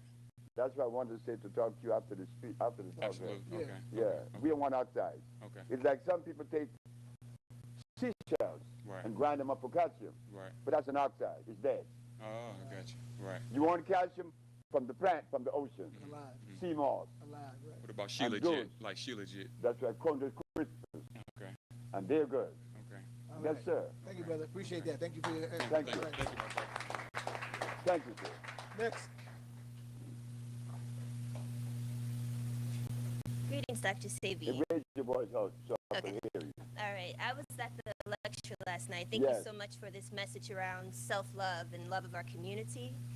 And I really want to ask you about water, because when we think about our community, right, and we're using tap water to cook with our food, and some of us may not necessarily, not coming from a poverty mindset, but from a reality of lived experience, some people may not have the resource and the ability to afford alkaline water, right? So can you talk about some practical solutions for us as we think about how we have to bathe in this water, brush our teeth in this water that's coming out of the tap system, cook with this water? What can we do to transmute this water that we're cooking with so that we can raise our vibrations for our body's health?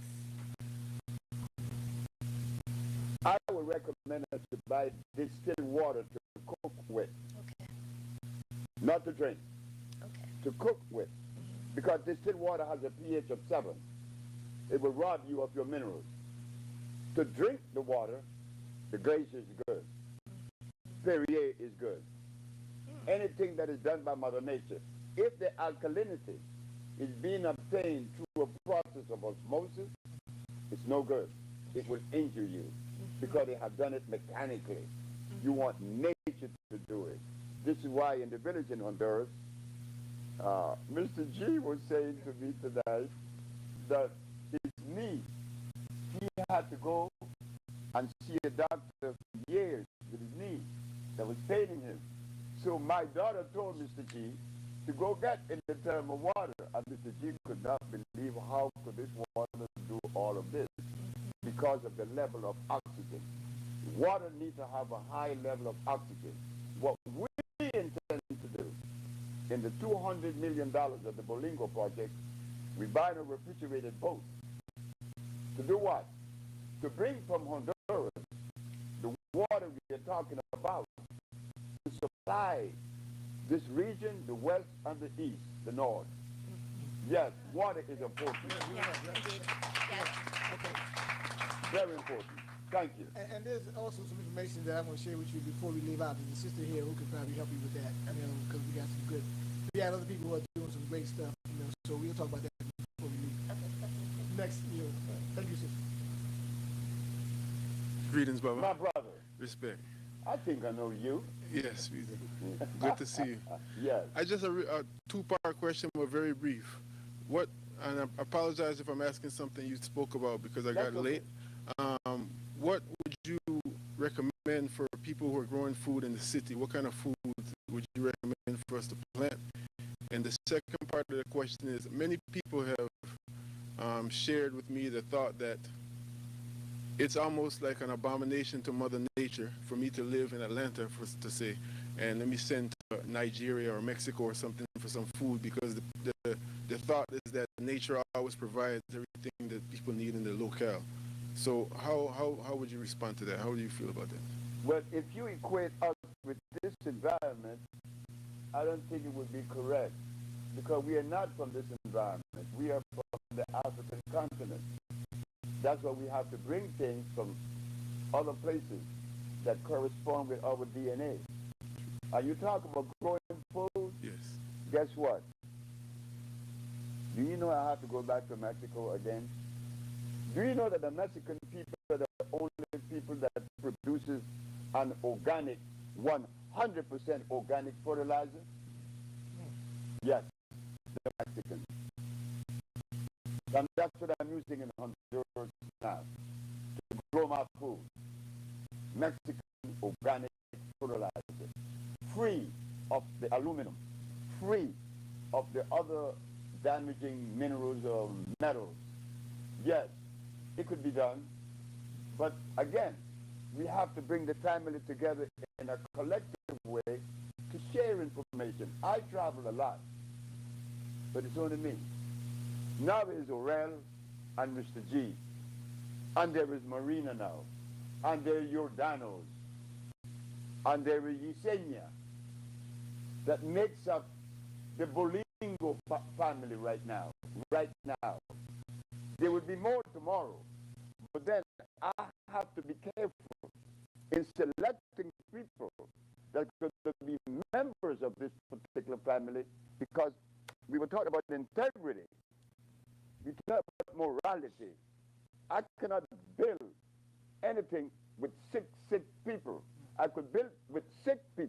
someone, but not when you're very sick. That's But what you ask is important, second power, right? and that we're going to bring to America everything that you talk about.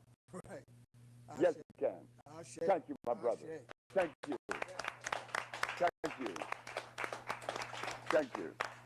Any more questions for the brother? I think we got a couple coming up now. All right.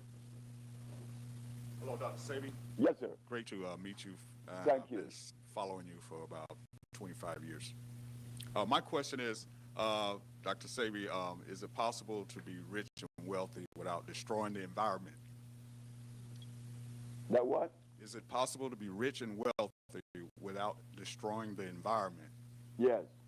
And if It's so, possible. could you tell me how? Thank you. Okay, good. Next, another question? Come on, bro. Yeah. Peace and blessings. I'd like for you to elaborate on melanin, on how we can maintain it, keep it healthy, and the importance of melanin as far as African Americans. Reason I'm saying this is because I'm familiar with some people who are actually doing some work with it, but when I talk to the average everyday person, they don't know what the importance of it is. And I guess another thing I was thinking about was the importance of magnesium. And Magnesium. Yeah. So if you can just touch on those two, I'd appreciate that. Magnesium is a very important mineral. It's a mineral that addresses the central nerve system especially. Magnesium also works with calcium to strengthen the bones. But when we talk about magnesium, magnesium is found on the planet expressed on two levels, one oxide, one fluorine, meaning that the oxide is the rock that has magnesium. Fluorine means the plant that has magnesium. So naturally, we would consider the plant because it has what? Carbon, hydrogen, and oxygen. It's alive. The magnesium is alive now. It would assimilate. Yes, brother. Next question. And before you go, let me do this phone call first. Before we got a call, Mike. Yeah. This is live. Yeah, it is live. Oh, yeah, living color. Hello, this is Patricia Creighton. How you doing, Brother Shabazz? Hey, Patricia, how are you? Thanks for And calling. Dr. Sabi, I am so honored that someone texted me to tune into the show tonight with all the knowledge that you have. And you spoke about bio-mineral balance, and I wanted to know more about that. And they put up your email address, so I'm going to go to that also, but I just want to hear about the bio-mineral balance. Bio-mineral balance. The bio-mineral balance. I want you to expound on that a little bit. Expound on the bio-mineral balance. You know, I don't like doing this tonight because I shouldn't be the one addressing this. This should have been addressed by the healers who are in Atlanta for the last 100 years. So tonight, we have to dispel the myth. We have to address that which should have been addressed already, because it only means that the race was suffering. The bio-mineral balance, the African bio-mineral balance. It's a therapeutical approach that consists on two levels. The intracellular chelation, meaning Those are big words. we are going to clean not only the cells, we're not only going to clean the organ, but we're going to clean the cells that makes up the organ to ensure that the organ is properly taken care of and will function for the rest. Because the organ regenerates itself. Once the cellular seat is back in order, then it will take its own course and do its natural healing. Correct. Right. And this is precisely why I want to make you all aware tonight of something that you guys may have overlooked and might have noticed. Right. But on my products, it says natural vegetation cell food. There aren't any other product in America that could advertise such a thing. Ours are the only sell food in America. Well, if you sell something other than nothing, because it has to assimilate. The other part of the bio-mineral balance, beside the cleansing, is revitalizing the cells of the body that has been eroded by the presence of the disease that you so beautifully talk about, the mucus covering groups of cells. When the mucus cover these groups of cells, they erode. They go to what you said, mitosis. In removing the mucus, we have to have this group of cells to regenerate again. If they're in the lungs, we're talking about sulfur. If it's in the bones, we're talking about calcium. If it's in the brain, we talk about carbon and copper. If it's in the prostate gland, it is zinc. So we have to understand the ABCs of healing to properly address a disease. That is the African biomineral balance. Well.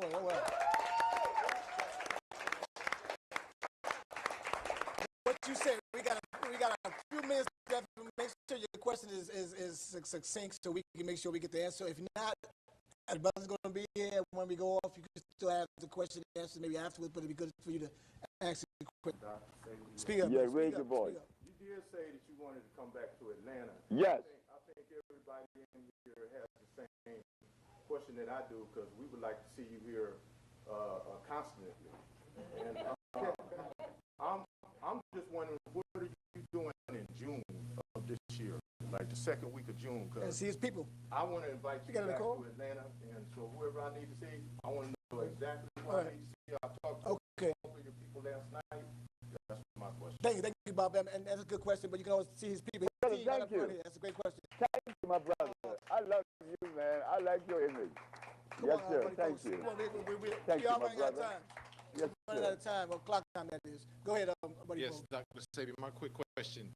I'm part of the one half of a family that's expecting a new life. We're expecting a baby now. And you're speaking on us being of African descent, dealing with the foods and everything that is according to our DNA. So what would you recommend for a family who's now expecting in order to get the nutrients that the child needs even in the womb on a cellular level for us?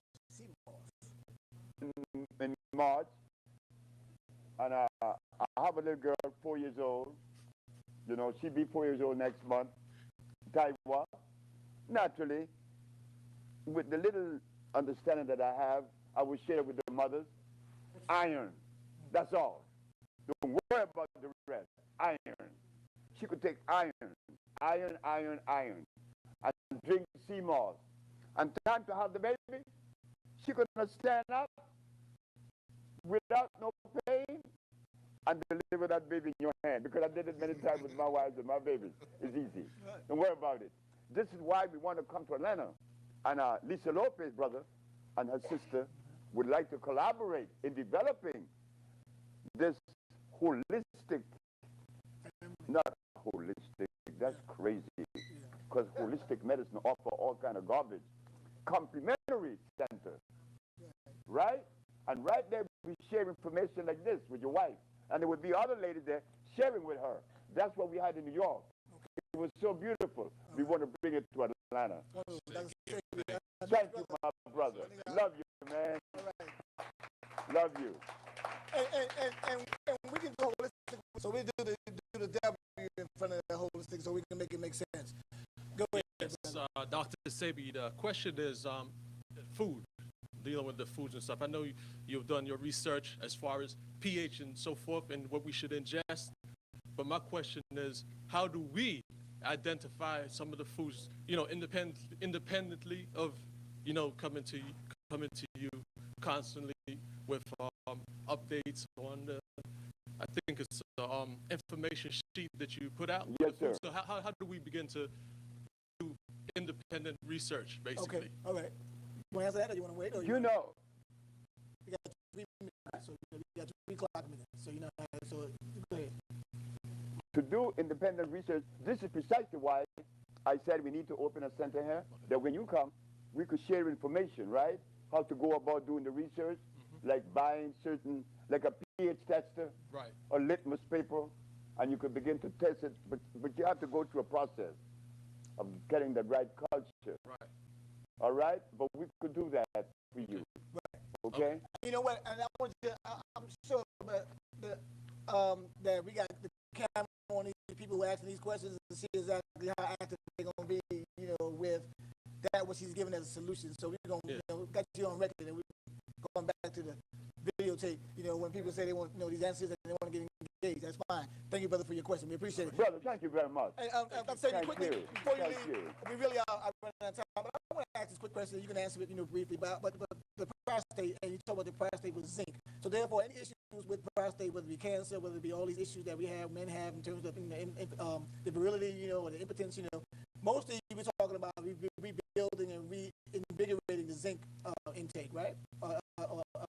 Zinc is necessary. Right. Is that the primary source that you should pull from, or is there any other source you pull from? No. Zinc is it. That's it. And done. So listen. Zinc, here we come. All right. So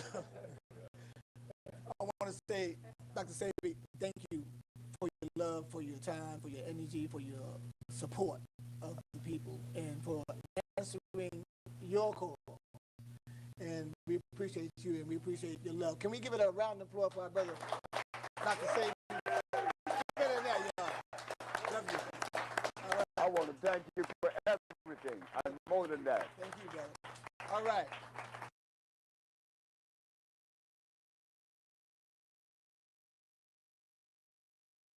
All about health. Yes, sir. Because the thing about mushrooms is that they're healthy for our bodies. Man. It's the boy Swab Boss, man. You already know, man. Hosted up another day in anything. Shout out to Dr. Sabi on this damn thing. What is that? No, screw up. Yeah, man, that's it. But today it is going down, Doma versus Fontaine, man.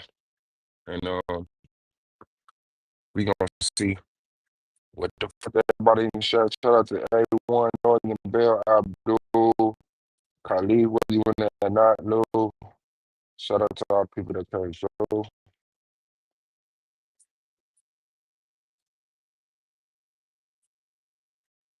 Yes, sir. Let me see.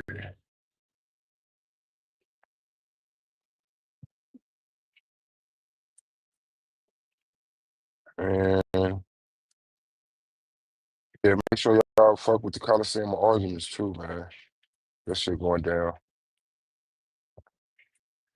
Got a face off between him and Ison at 8 o'clock today. So, you know, the debate gonna start tonight. Hopefully that shows some love.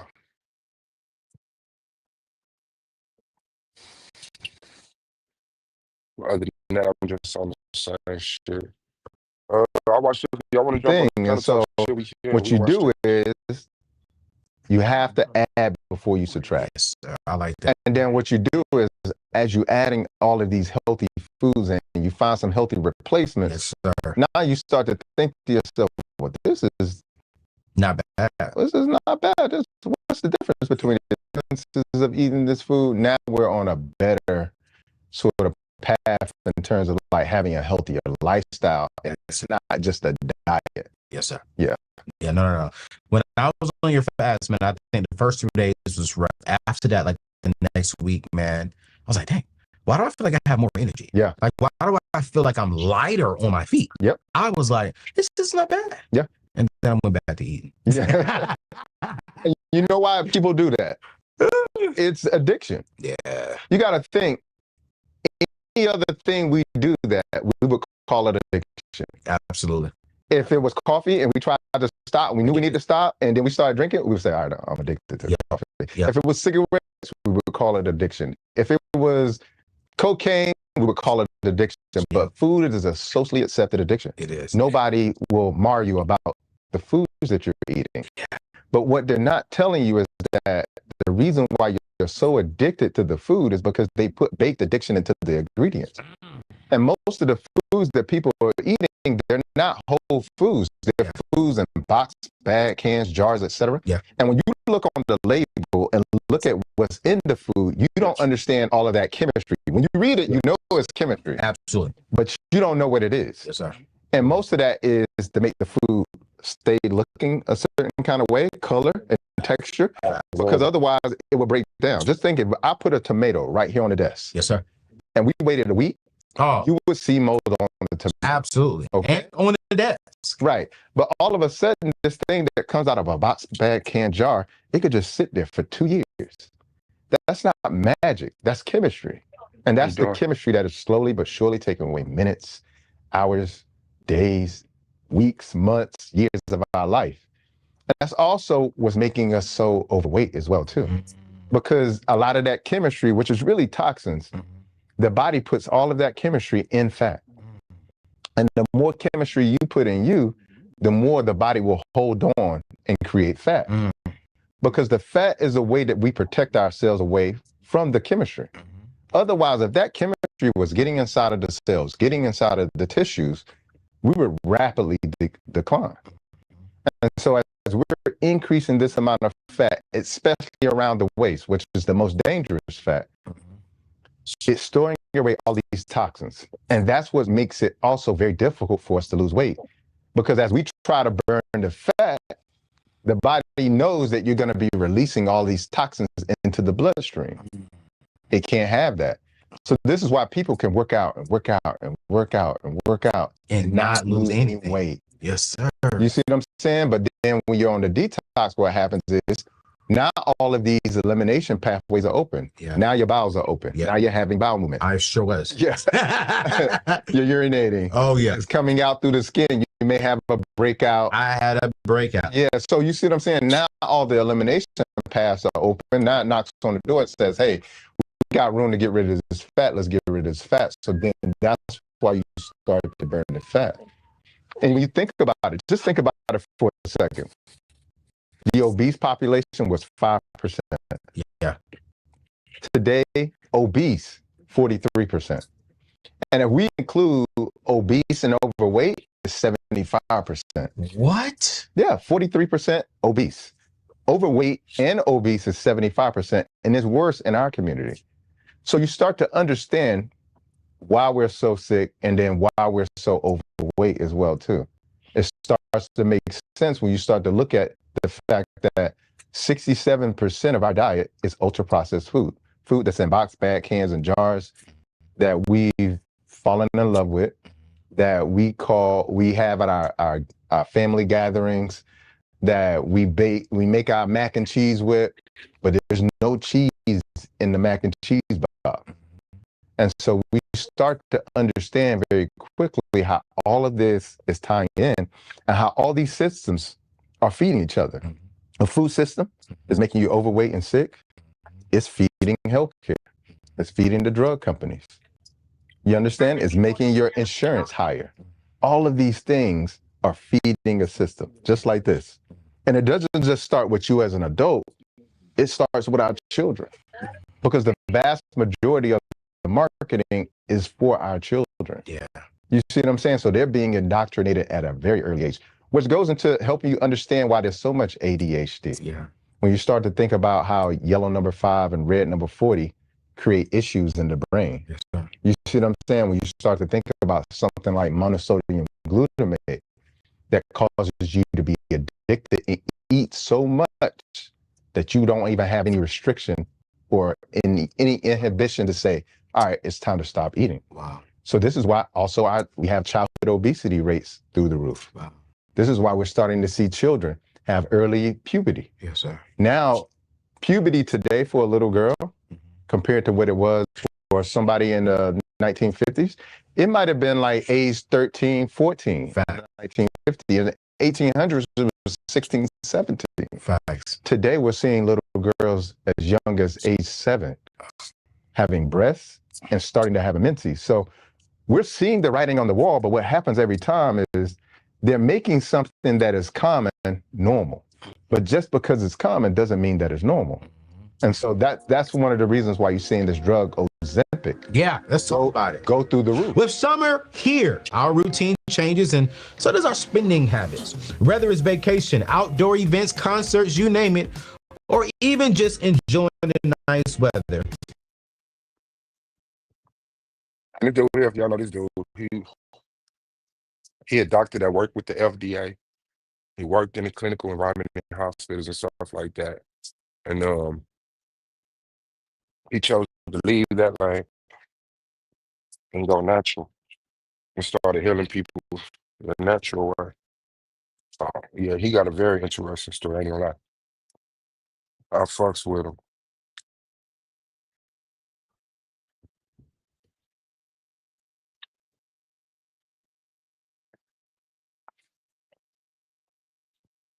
His name Bobby Price. Dr. Bobby Price. Y'all may have heard of him, may not. But yeah, he the one in the video that broke down what did I say? So, he the one that broke down the Rockefeller shit and how he manipulated medicine. Wait a minute. I know of a friend. I have a friend who has a friend. We're not friends who did it, and it is expensive. Like people are finding money to get it, and they're dropping weight, and I mean they're dropping weight quick. Yeah. And anything that goes away quick, I get scared of. Yeah. You know what I'm saying? But I don't know nothing about this drug. I really want you to break this down because if I'm not mistaken, isn't it around like $1,000 to $1,500 a month or bi-monthly or something like that? Yeah, it could be between $1,300 and $1,700 a month. And is it a pill? Yeah. So you have Ozempic, okay, and then you have Wegovy. Ozempic and okay. Ozempic was never really approved for weight loss. It's a GLP-1 agonist, and it was approved for diabetes. That was the whole point of the drug. So what they saw was people was having this huge weight loss. Okay. And so now you have all these diabetics who were trying to get on the drug for the purposes of helping their blood sugar and their insulin issues. Now they can't even get the drug because it's selling out. There was stars like Elon Musk and other actors who were taking a drug and they made it very popular. Now here's the caveat. Okay. It works in terms of losing weight. Okay. But the thing is, it's not free. You got to understand that there's a lot of things that people are paying for, and a lot of times a lot of symptoms get masked as this is something going on with your gut. I'll give you for instance. Okay. When it comes to this drug, Ozempic, 50% of people have nausea, vomiting, and diarrhea. That's 50% of people who take 50% of people. Okay. The other side effects that aren't talked about enough is gastroparesis, which is a paralysis of the stomach. Where your stomach doesn't empty anymore. They found in a study that it was an increased risk of 367% when it came to taking this drug. Another side effect is bowel obstruction, meaning your bowels become obstructed. They found that there was an increased risk of 422% when it came to bowel obstruction. But that's not it. Also pancreatitis, which is inflammation of the pancreas, but this also leads to diabetes. And you gotta remember, the whole purpose of the drug initially was for what? Diabetes. Yeah. So now you're getting pancreatitis that's affecting your diabetes, but that pancreatitis can also be fatal as well too. They saw an increased risk of 900% with pancreatitis taking this drug. And so what people don't understand is that there's a cost to pay. And not only that, check this out, brother. Most people don't know that you have to take this drug. You can't stop taking it. Once you stop taking it, the weight comes back. Wait, wait, Yeah. wait.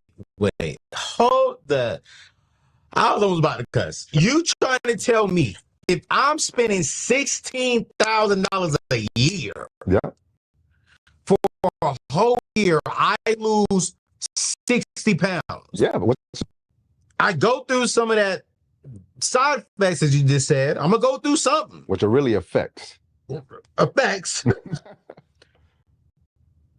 I'm gonna get the weight back after wasting that money, having some effects, get the weight back.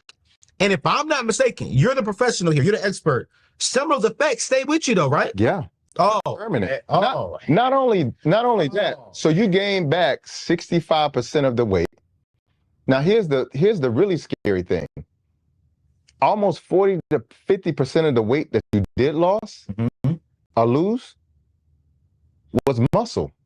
No, bro, I thought it was fat. So half of the Shout out weight to you're Pan losing Mo is as well, muscle. And guys. here's what's really important about that. Oh shit. Hey, brother, can I ask you a question? Yes, sir.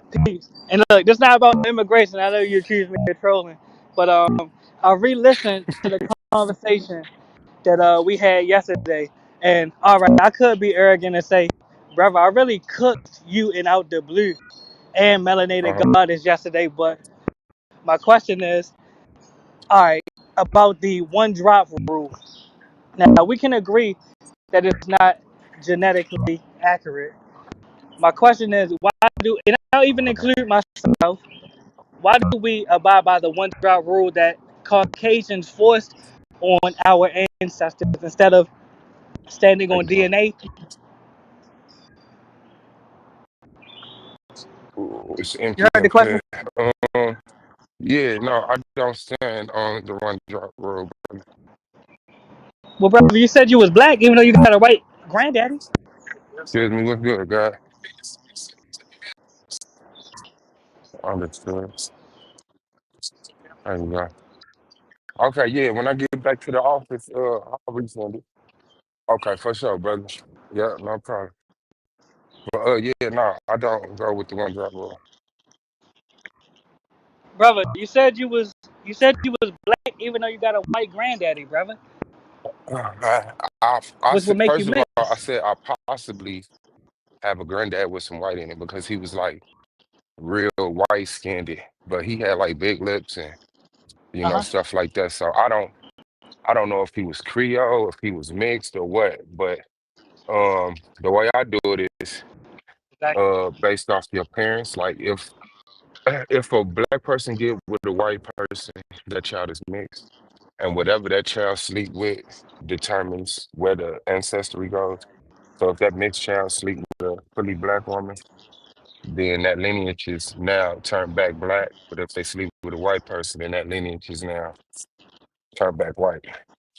It's no longer mixed. So Exactly, brother. Don't you after realize so after that's my that's the one after my drop rule, grand brother. after my grandparents, how you doing?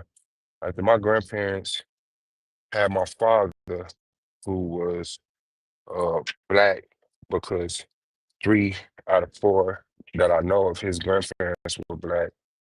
Could have had a white grandparent, but he was black, and then my mother, who had 4 black grandparents, so she was fully black, made me. I'm now black. All right, and I asked you this yesterday. Did your European DNA get erased?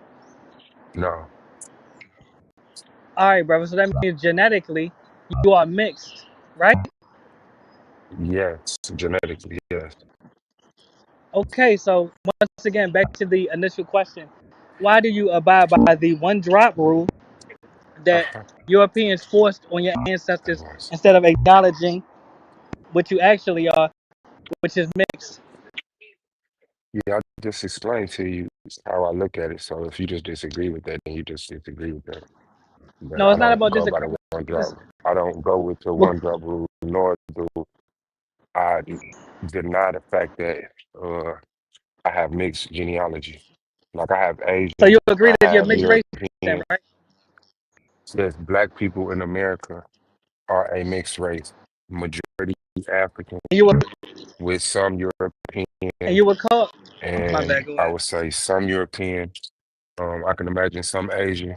What's going on, brother? And I can imagine some Native American. Yes, we are not 100% African as far as genealogy. And it was the white man that called you black, correct? The white man modernly called us black, yeah, but the Exactly. terminology of black and the idea of black predates slavery, and we have cultures that are African that call themselves black or a correlation of what is black, comparing themselves to the soil and comparing themselves to uh, certain other culture identifiers.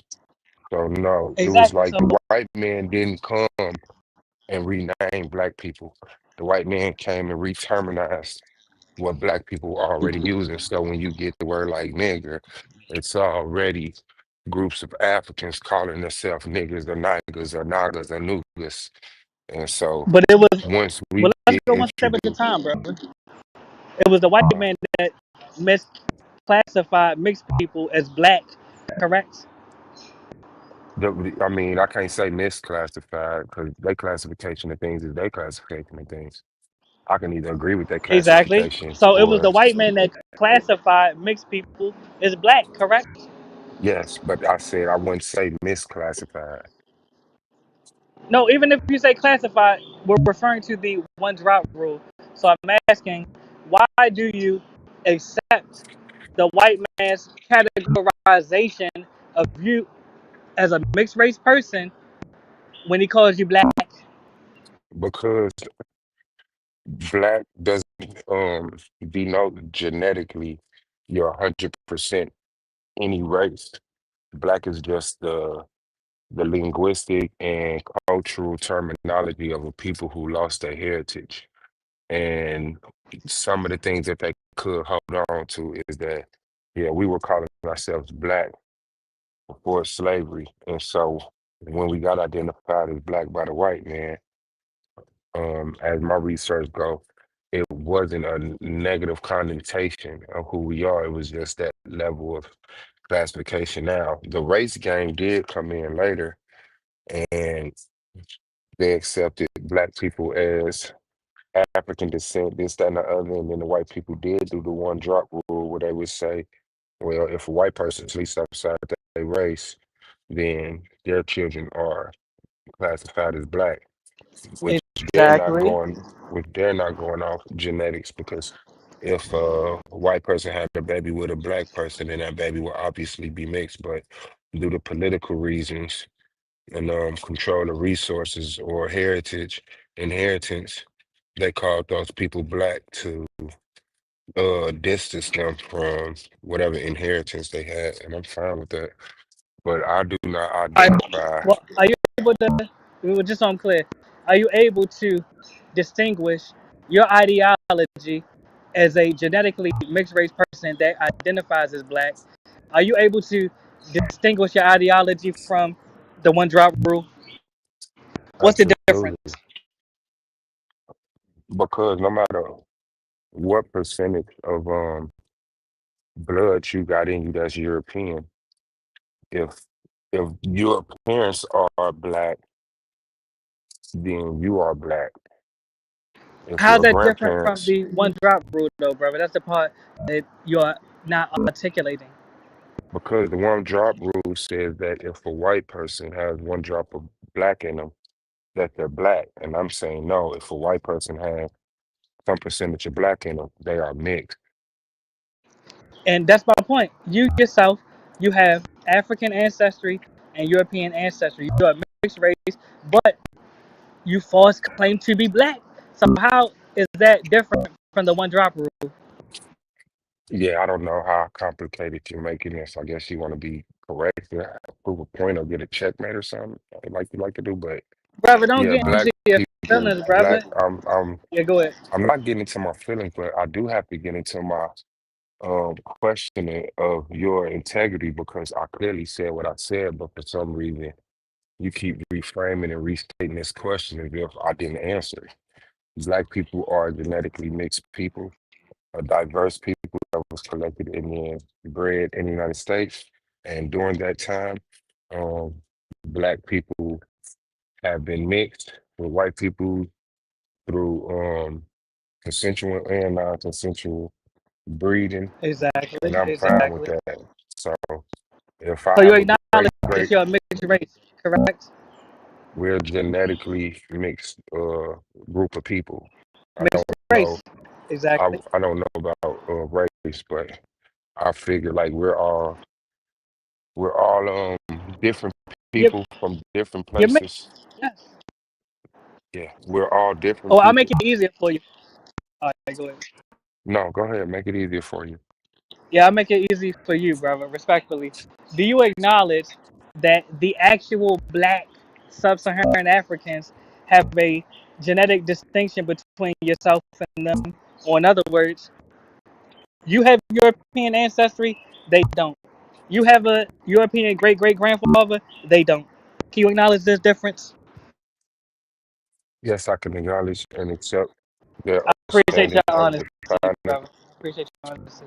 Okay, well, I appreciate if you don't cut me off just to feel a cheap high. No, I was No, coming you to can an go that way. agreement with you, God If they do, it'll come with a new. No, clearly you. Okay, whatever. But like I said, yeah, I do accept and understand their ability to define themselves.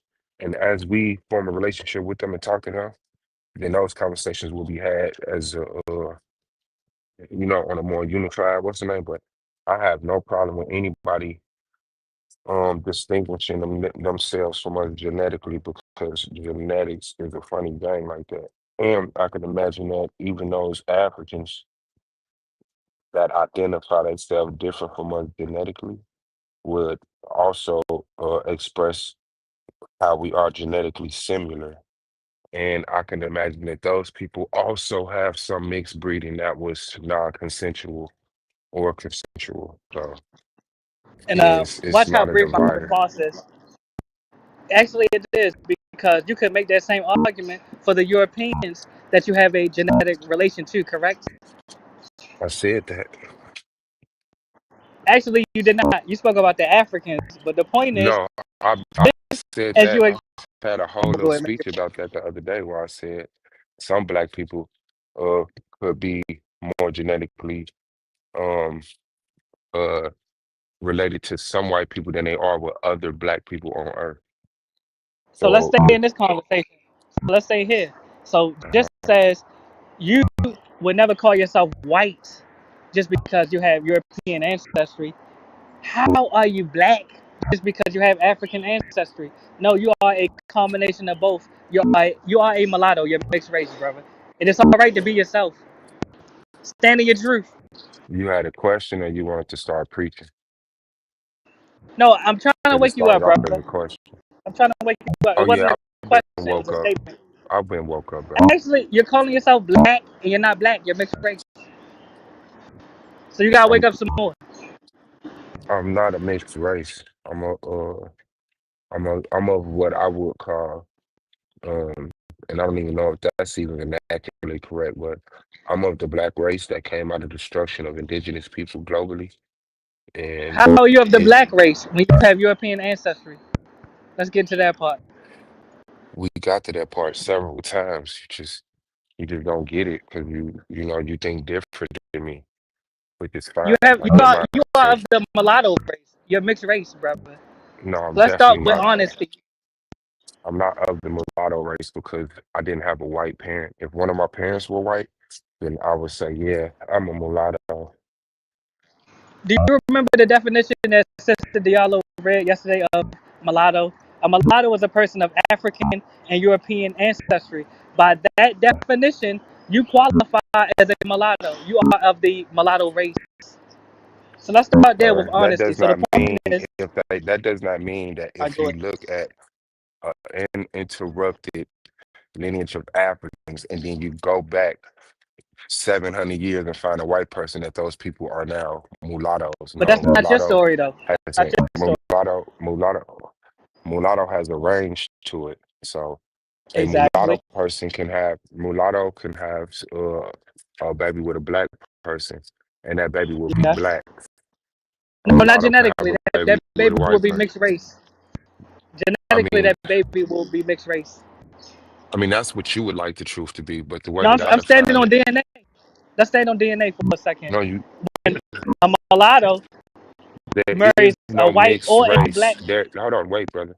When you All right, go look at ahead. your You go science first. book, when you look at your science, there is no mixed race. You're defined as African, Black, Native American, Polynesian, European. They do not have on there mulatto. So go talk to them, get you and your people recognized as a clear race, and then you could come back and have a conversation. Well, I can see you trying to run away, but watch how I I'm cook it not right running away. Your here. conversation just got All right, murdered. we'll go You ahead. You make tried it. to say, like, is there a mulatto race, brother? Yes, you're part of it. Checkmate. No, where? Okay, so where is there a mulatto Yes. race in science? Yes. In the U.S., Brazil, No, no, no, Cape no. I don't Verde, Puerto mean where Rico. geographical. I'm saying in the verbiage, in the terminology. Can you show me mixed race being used? I mean, mulatto race being used by geneticists.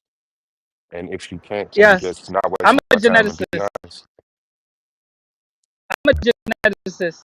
Okay, you are a geneticist. Can you show me that verbiage being Yes. used in that science? Yes. No, Let's have a dialogue. Now, if you look up, anyone listening, oh, go ahead and make your point. no, go ahead. Yes. Can I get 20 seconds uninterrupted? It'll be brief. I didn't cut you off. You cut me off. Like, stop playing victim, and you're the one who's the aggressor, bro. No, I'm the victor. I'm cooking you right now. That's I why you got clearly to shut interrupt me. up and not let you talk because your words All right, but are let's not get back to the terrifying to me. discussion. Let's not make this a contentious Okay, discussion, my so mulatto don't do brother. that no more. That's all I was asking. All right, brother. Am I able to speak? Is it safe to say anything, brother? Anyone listening, look up La Raza Cosmica. This is literature from Brazil, a Brazilian geneticist that articulated the genetic distinction between the different racial castes that exist throughout Latin America. It spoke about the Blanco, which is the whites, the Negros, which are the blacks, and the mulattoes, as well as the Castizos.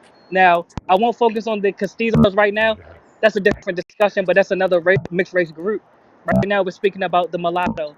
Now, Suave, genetically, fits the criteria of a mulatto. Suave has European ancestry. There is a genetic distinction between mulattoes like Suave and actual blacks like, we'll say, Kwame Nkrumah, for instance, out of Ghana, or the powerful, what's the R&B Okay, is that singer? your 20 seconds? You done with your 20 seconds? Okay. Well, actually, So that was when I not 20 look it up, seconds, it but go ahead, says, bro. yeah, no, you got way more than 20 seconds. All The right. term mulatto refers to a person of mixed European and African ancestry, That's but you. it does not represent a biological race. So can you All stop right. misteaching Just so we people? clear. Is that Chat GPT? Just so we clear. Let me check your source. Is that Chat GPT? Yeah, You're cooked, brother. When you say African and European, you don't realize that those are genetic compositions in themselves. Or in other words, when brother. you take a DNA Hold on, test, is it able to? Before Yeah, we get into you're your cooked, rhetoric, brother. can you Yes, admit that yes, brother. there is no mulatto race, brother? If you can't, No, that's I'm saying fine. the I can opposite. accept that. Yeah, I'm Okay. saying the exact opposite. There is a mulatto race, and I can prove it to you. When you take a DNA test, brother, is it able to show you that you have African and European ancestry? Yes or no? Yes. Checkmate. Okay, so that's evidence of a mulatto race, brother. That's not evidence of a mulatto race. I don't know. That's exactly what it Um, is, brother. Oh, watch this. How do you you get prove it. You that there's get a a black very race? you get a very cheap high off of very low scores intellectually, and that's fine because But watch this. if How do you that prove pushes that you, there's a black race? I Google black race. Uh-huh. No, I'm saying Uh-huh. genetically, though. How No, do you I prove that there's Google a black black race? race. I'm not a geneticist. I Google black race, and it Exactly. gives me the information on the black race. I Google white race, I Google Asian race, and then I Google mulatto race, and it says Exactly. those people don't Exactly. exist. Now, that same Google search will tell you that race is a social construct, correct? I'm pretty sure that Checkmate. will be somewhere. Yeah. All right, brother. So you picking and So choosing what your you believe social, off of no, Google, your correct? social construct of race hasn't been No, I'm militarily. standing on DNA right now, brother. Okay, I'll let you talk. Right? I'll get cut off, and then you beg for me to give you 20 seconds. Well, go Well, let's ahead. go bar for bar then. No, let's Get just your be bar off. I'm normal gonna get my people. bar. Let's You just go be first. normal people and have a rational conversation. You ever did that before? Yes, I'm trying to do it right now, brother. You wanna go first? Okay. Well, it does. You're doing a poor job at it because you're cutting me off after I let you talk for an extended amount of time. So yeah, your version of race that you would like to exist, and shout out to you because I don't have a problem with mixed people wanting to define themselves and determine themselves.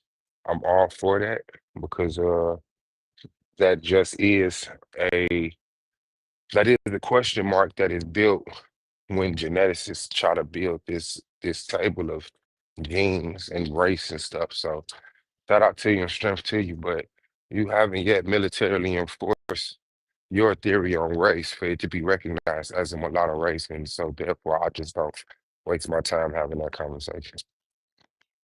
Yes, and two questions. Number one, have the blacks military militarily Brother. enforced their theory on race? Because when we look at the black continent, Africa, the whole northern portion is ran by mulattoes, and sub-Saharan Africa is ran by Chinese and different Arabians and Europeans. Have they? Yeah. Have the No, blacks enforced? no, Yeah, go black ahead. people Oh, did not and have I the appreciate your military. honesty. Man, goddamn. Yeah, Black people, I appreciate your honesty. what you thought I didn't hear you? I thought you was done. I was trying to ask the second question, but go ahead, brother. You thought I was done. You suck at thinking, and that's probably why you ended up at this conclusion in Yes, the first my place. mulatto, brother. Don't get emotional. I'm listening. Go ahead. I'm not. I'm just playing your own game because when I think you're done, you're done. Like I wait for the end of the sentence, the completion of the thought, and then I go to talk. And for some reason, you think I'm done in the middle of my expression of my thought. Therefore, your brain is failing you. What I Brother, guess leads you I to know I'm these cooking you, conclusions. but let's keep it respectful. I know I'm cooking you, but come I on. mean, you're your own cheerleader, and that's fine. But all I'm demonstrating is that your inability to listen to the whole thought and then expressing you thought I was done shows your brain is failing you. I wasn't done. So no, black people had not enforced their version of race militarily, nor do we have to because we're the undeniable race. Like white is an undeniable race, black is an undeniable race, Asian is an undeniable race. Your struggle is not my struggle.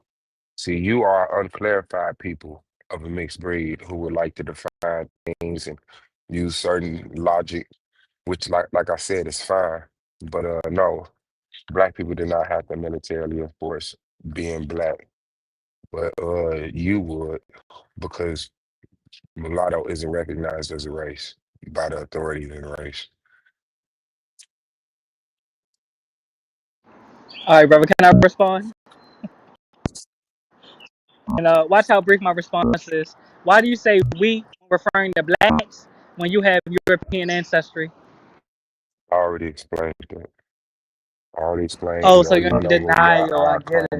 You myself want to be black. black, but you're mixed. I get it. I get it. I get it. I get it. That's fine. I hope that This clarified is for an you. identity crisis. I thought I had my time to go. You Yeah, want to no, you continue had some more? Go definitely ahead, my no, mulatto brother. you definitely was done with that point. I guess you started talking the same time. I mean, the shit don't have to be pointed out. Obviously, you're just being trying to be an agitator, but it don't work with me because I have no division with you. Like I can understand why you would like for me to call myself mixed. I'm a pretty fly black dude. And based on the fact that I have some white ancestry, even though it's How not, you you're black when you're cutting me you off. got a You're white cutting me granddaddy, off. brother? You're cutting me off. You got a white granddaddy You're though. cutting me off. I don't. But can we go bar for bar? How you a fly black dude when you got a white granddaddy? Let's start there. I just said I didn't have a white granddad. I believe if I look back, he might be mixed. So I might have a white great grandparent. Okay, I mean you got a white great granddaddy. How Yes, you a fly black guy with a white because great I granddaddy? have one white person. Black people don't got white I thought grandparents. we was going bar for bar. Let's go bar for bar. Go ahead. Okay. You can have one white grandparent and end up a black person. You can have one black grandparent and end up a white person. If you don't get that, then that's just on you. Let's go bar for bar. Actually, you're describing mulattoes, multi-generational mulattoes. So back to the focal point. Why do you say that you are a fly black guy when you literally have a Caucasian great granddaddy? I can't explain it no more simpler, brother. That one white All right, person did not can I ask you define this? who my parents created. But Like, it does I, define your genetics, though, right? yes, there's a Right? representation of that. There's a representation of that white person in my genetics. Yes. Exactly. So that means you're not black, brother. You're mixed, and it's all right. You could be mixed. Just I be mean, yourself, brother. the thing You don't gotta is, pretend to be something. I don't need to be consoled. It seems like you You do. do, You brother. don't like, I don't need to be told it's all right because my white heritage does not insult me, but it seems like your black heritage does. And it seems How? like the My name fact is that, Mulatto. I acknowledge all sides. and it seems like the fact that I identify as a black person raises an issue You're with denying you. part of yourself when you do that, brother. It raises an issue When you with say that you're black, you're denying your white ancestry. I say I'm mulatto because I'm mixed with black and white. When you call yourself black, you're denying part of yourself. Don't deny your European ancestors. Claim your crackers, respectfully. Claim your no, crackers. I do not. I mean, you could be as childish as you want, and I'm you not being know. childish, bro. I'm saying be Yeah, you, you are. bro. Your comprehension is very young. Like I clearly said what I Hey, said. brother. You're lashing out because you're being I'm exposed as a lashing mulatto, out brother. You're after me closeted telling mulatto. you and expressing Yeah, go and ahead. you questioning the same question 7 times. I think some type of attention need to be brought to that. You're restating the same question. I'm giving you the same answer. And then you try to go back to the same question as if the words I just said don't exist. Like that's like that's sick to me. And brother, do you realize you're a closeted mulatto? No, I do not recognize that I'm a closeted mulatto. Can I ask you, what is the difference between you, a mixed race person that claims to be black, and a closeted mulatto? I guess since you're making those terminologies up, you would have to tell me. There is no difference, brother. You're a closeted mulatto. You pretend to be black, but you have white ancestry, brother. Be who you are. I mean, I'm trying, but I got people like you that don't understand culture and genetics, and so I'm really concerned about your mental being. So I just try So to you agree coexist genetically with you're you. mixed race. You have European I ancestry. I don't got a know phone how call many coming in times though, we but gotta. much Okay, love to you, my mulatto, brother. Peace. all right, take care, brother. Yeah, that crack in that nigga blood is tearing him up, man. I don't know. Yeah, shout out to you. welfare. That was just something, no, I'm not doing My mom that. was the She was same. the same way. And my mother she could barely read or write, but she worked hard. And I often ask the question, we get so opinionated about people who need the assistance of welfare. Right. And I've thought, what if my mom hadn't been so dead set on working 2 and 3 jobs and selling food from her home on the weekends? What if she had accepted some help? Right. Perhaps I wouldn't have gone through the experiences that I went through because she had to leave me with caregivers Right. who weren't always that great, Yeah. you know? Yeah. But that's neither here nor there. It happened. And I had, at age 5 was the first time Okay. the sitter's son, I don't know How you how doing, old sir? this person was. I was only 5 years old. And the reason I know I was 5 is because my younger sister, who is no longer with us, she was in the crib in my mother's room across the hall. Gotcha. And I'm 5 years older than her. Well, this man comes up to my room, does what he has to do, and then he goes back downstairs where his mother is doing laundry. And this is back in the day when we had the old wringer washing machines, and she's there wringing clothes through this thing. And stand on one side of her and he's on the other side of her and nobody says a word. Right. And I never saw him again. She never asked any questions. And I never, ever, ever told anybody until I was an adult what happened to me. That was the first really horrible experience of my journey. And she also married someone. He was Italian. My mother had a real open heart, real open home. She didn't really pay too much attention to color. Yeah. Everybody was invited in, and she wound up marrying this person, but he was a fondler. He bothered me all the time, all of the time. It was unfortunate. I lived through that. And she said she saw him one time touch me inappropriately. And she had a discussion with him that if she wasn't enough for him, then he needed to leave because it stopped and I didn't know why, you know. So I'm with a really hateful godmother during the week. And then he picks me up on Friday and then I have to deal with him for the weekend. That's what I was going through, but it was horrible back then. But part of the journey. Yeah. And then as time went on, and then in terms of the way I felt as a kid, my mother was from North Carolina. Yeah. Come on, you know, we ate everything on the pig from the rooter to the tutor. My mom's from Georgia. You know, look, I mean, we cleaned pig intestines. Right. We washed the dirt and the grass out of the intestines, boiled them over and over till we got all the fat off of them, right. and then ate them. Right. And so I had a horrible diet. My mother put sugar in everything. Yep. So I was a hot mess. I had asthma, eczema. I was sick all the time, really horrible earaches, just inflamed. Yeah. You know, so that's how it all got started. Yeah.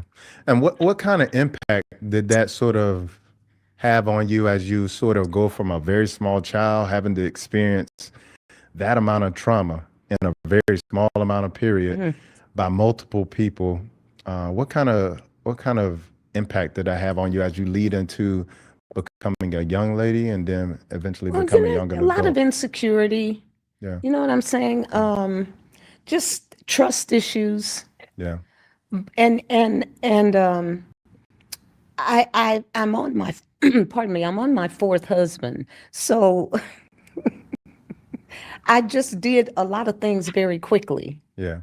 I didn't understand knowledge of self allows you to understand others better. I had no knowledge of self. Yep. You know, Yeah. like I said, if somebody acted like they like me, I was just like, want to get married? Hey, want to date? Want to whatever? No. And so I wound up with my daughter's father, who was pretty much a childhood sweetheart, but he was on heroin and alcohol. I can imagine what that was like. That was hell. Yeah. I mean, this man's nodding all the time. Yeah.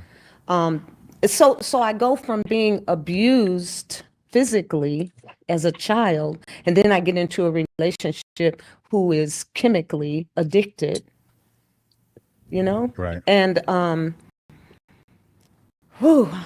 just so glad that part of my experience is over. Yeah. It was really absolutely horrible watching him destroy himself and us. And I was there, but now that being with him was when I was able to tell my mother about her husband and what he had done to me all Really? those years. Yeah, because she was very opinionated about him and About the what kind first of husband. my first husband, what kind of, you know, guy he was. And I finally just said, you know what? He may not endorse his paychecks and hand them to me like your husband does, but he would never fondle our daughter. Right. And she was like, what are you talking about? And I explained to her how I lived with him, what he did. And that's when she told me, I saw him, touch you inappropriately. And I had the conversation with you because it stopped. And I never knew why it stopped. Right. But it stopped because she had that conversation So with she him. was aware of it. She and was she thought aware, she but put a stop to it. well, she did. But she didn't realize how many times it had happened. It had happened. So, Gotcha. or how many other young girls in the neighborhood that she had no knowledge of that he was giving money to doing some of the same things. Right. She didn't know all of that. It probably would have been better. I can sit here and say this now, but this person retired from the military and he cut his salary when he retired so that if he passed away first, she'd get more than just the average pension. Right.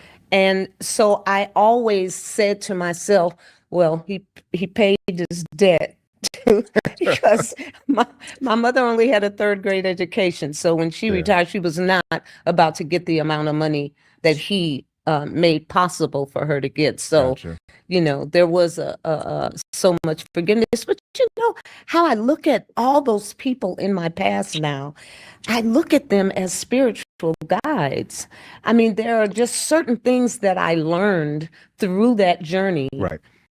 That just made me sharper, more aware. Right. And when I see people like that now, I know who they are because of them. Yeah. You know what I'm saying? Yeah, and I always say one of the impacts of trauma is that it disconnects you from yourself and it disconnects you from others. So you have this inability to actually act on making a decision for yourself. There you go. Because you're not connected with the emotions that you're actually going through. Right. And through my experience, like my healing experience, one of the things that have been like prophetic for me is that I had to lean into forgiveness and acceptance of all of the things that have happened to me.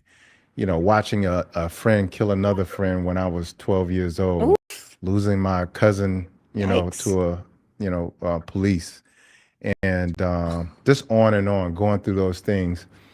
The first thing I had to do was forgive me because I held myself accountable for them. Like I blame myself for my cousin's death, even though I wasn't even present.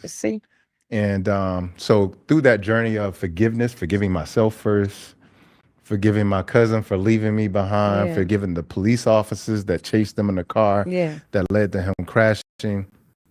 That's where I really experienced a lot of my healing. And so what part of forgiveness has been part of your journey? Because some of the things are unforgivable and to most people. Yeah.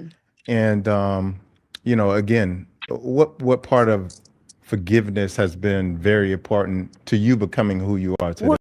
Well, the first thing I did was I embraced love. I just felt like, and in terms of the whole forgiving thing, had I not walked in some of those shoes, when someone came to me because their stepfather was doing something inappropriate to them and the mother didn't believe it, I was able to open my doors to that person and say, you have a home here.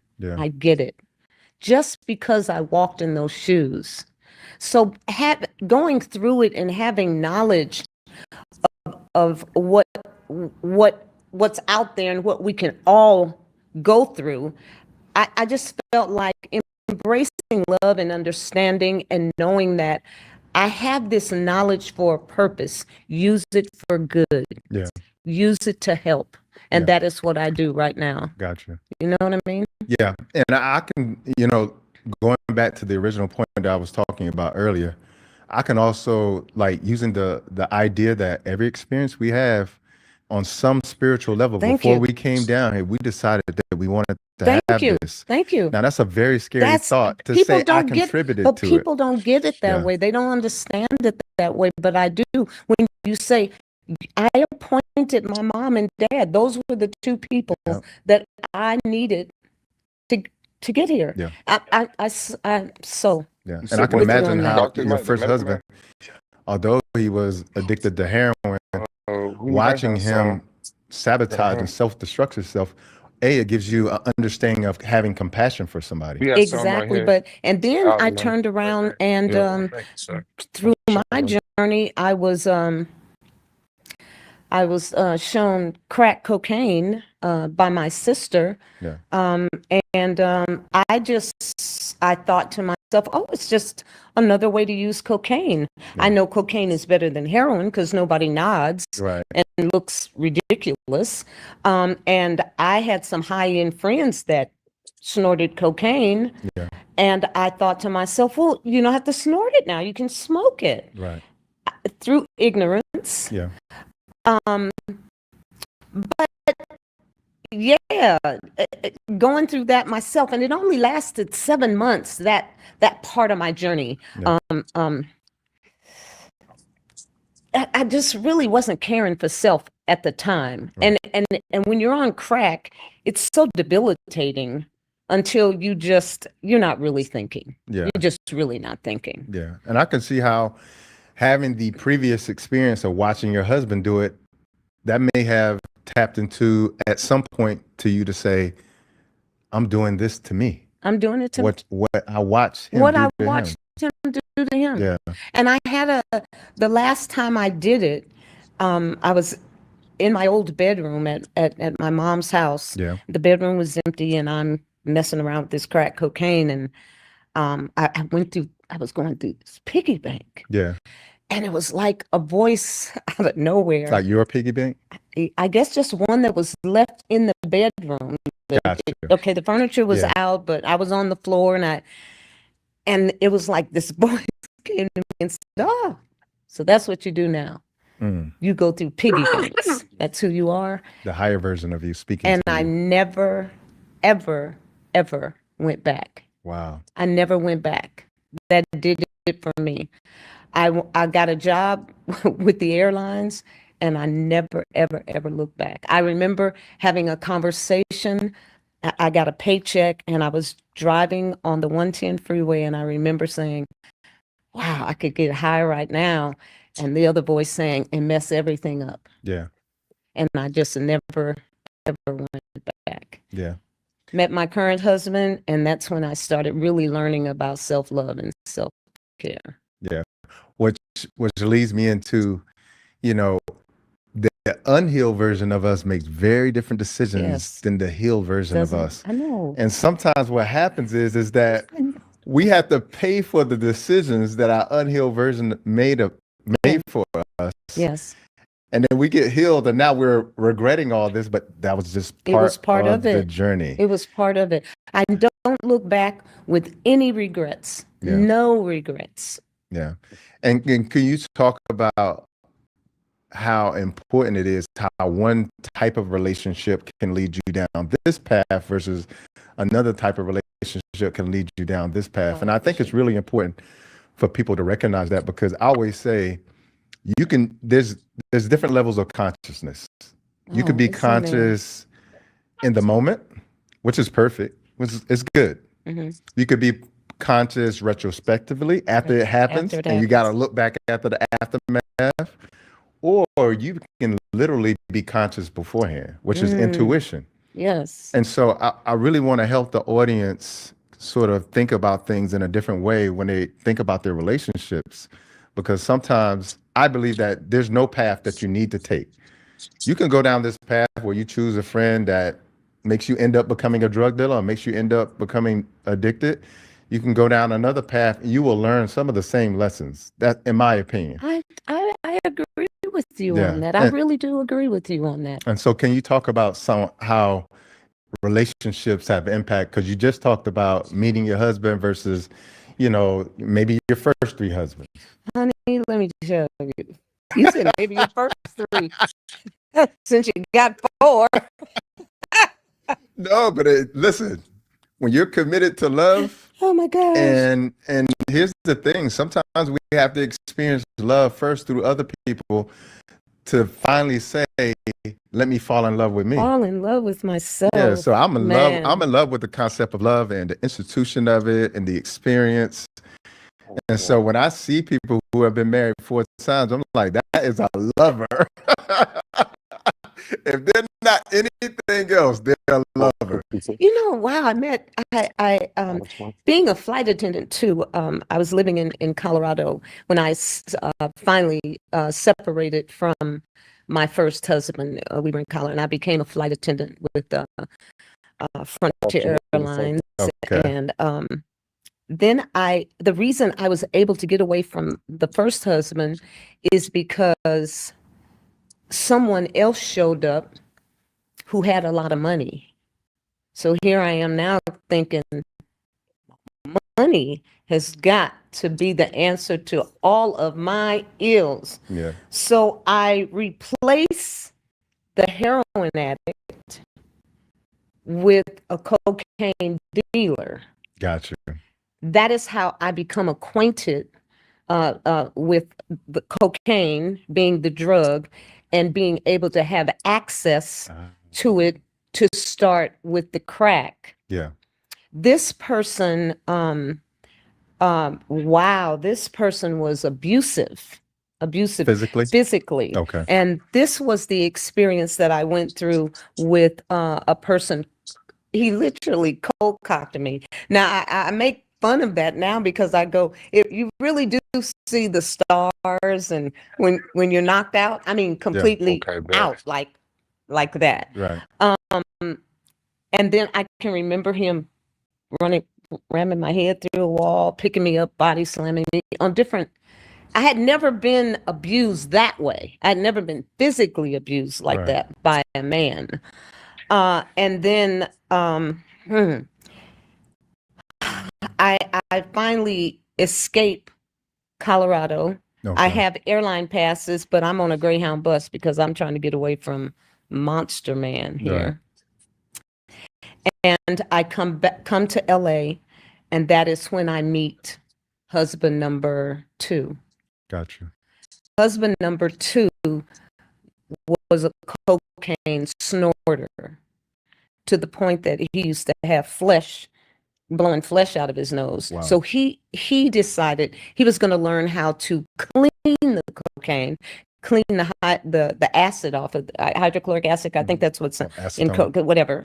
And so he was able to clean it so he could snort it and it wouldn't hurt. But then we decided I wasn't working for the airlines then because I'd moved from Denver. We decided that we would start cooking cocaine rocks to support ourselves. So I'm all in it now. This was before I'm in my mother's bedroom, having the conversation with myself. And so, but believe it or not, all this only lasted 7 months. Wow. From start to, isn't that incredible? Man, 7 months. You can have a lifetime. 7 months. Yeah. And I'm finally off of it. But yeah, so this person, how I get him out of my life is. And at this time, were you not only I'm not working. Not only were you using, were you also selling as well too? We were selling. No, we. This is. I think about this now. It's so silly. Do you really thought you were gonna have a lifestyle cooking cocaine rocks? Because we kind of prided ourselves on making really pretty rocks, So Gotcha. so we had the dealer who was selling the rocks. We were his cooks. Okay. So we cooked the rocks for him, and we put them in display cases. Display cases because they were so beautifully formed. Yeah. And finally, this person winds up out of my life because he stole my income tax check, and we only got married because I had a hernia and I needed surgery and he had insurance. So we got married right quick. We didn't stay married long enough for us to have to get a divorce. I mean, annulment. And then I finally met the person that calmed my entire life down. Took my daughter and took us in.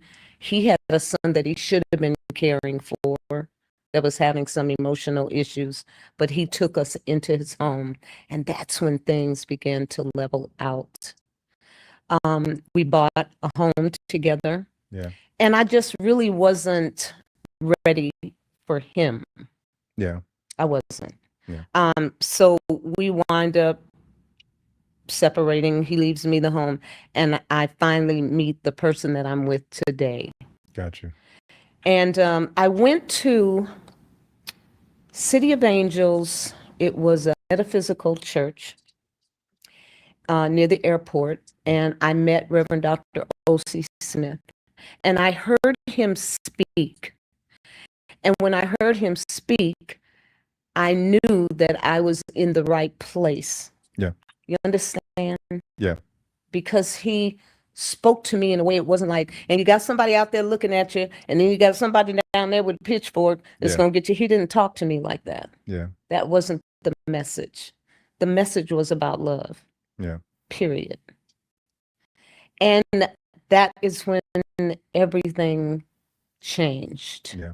When I met my current husband right now, first date, took me on the workout, Griffith Park. He ran the whole hill backwards.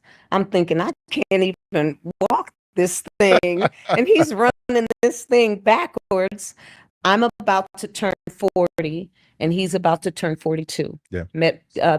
Prepared my first vegan meal, and I didn't belch, and I could have won a belching contest. I swear, I could not digest my food. I was horrible. And gave me 2 books.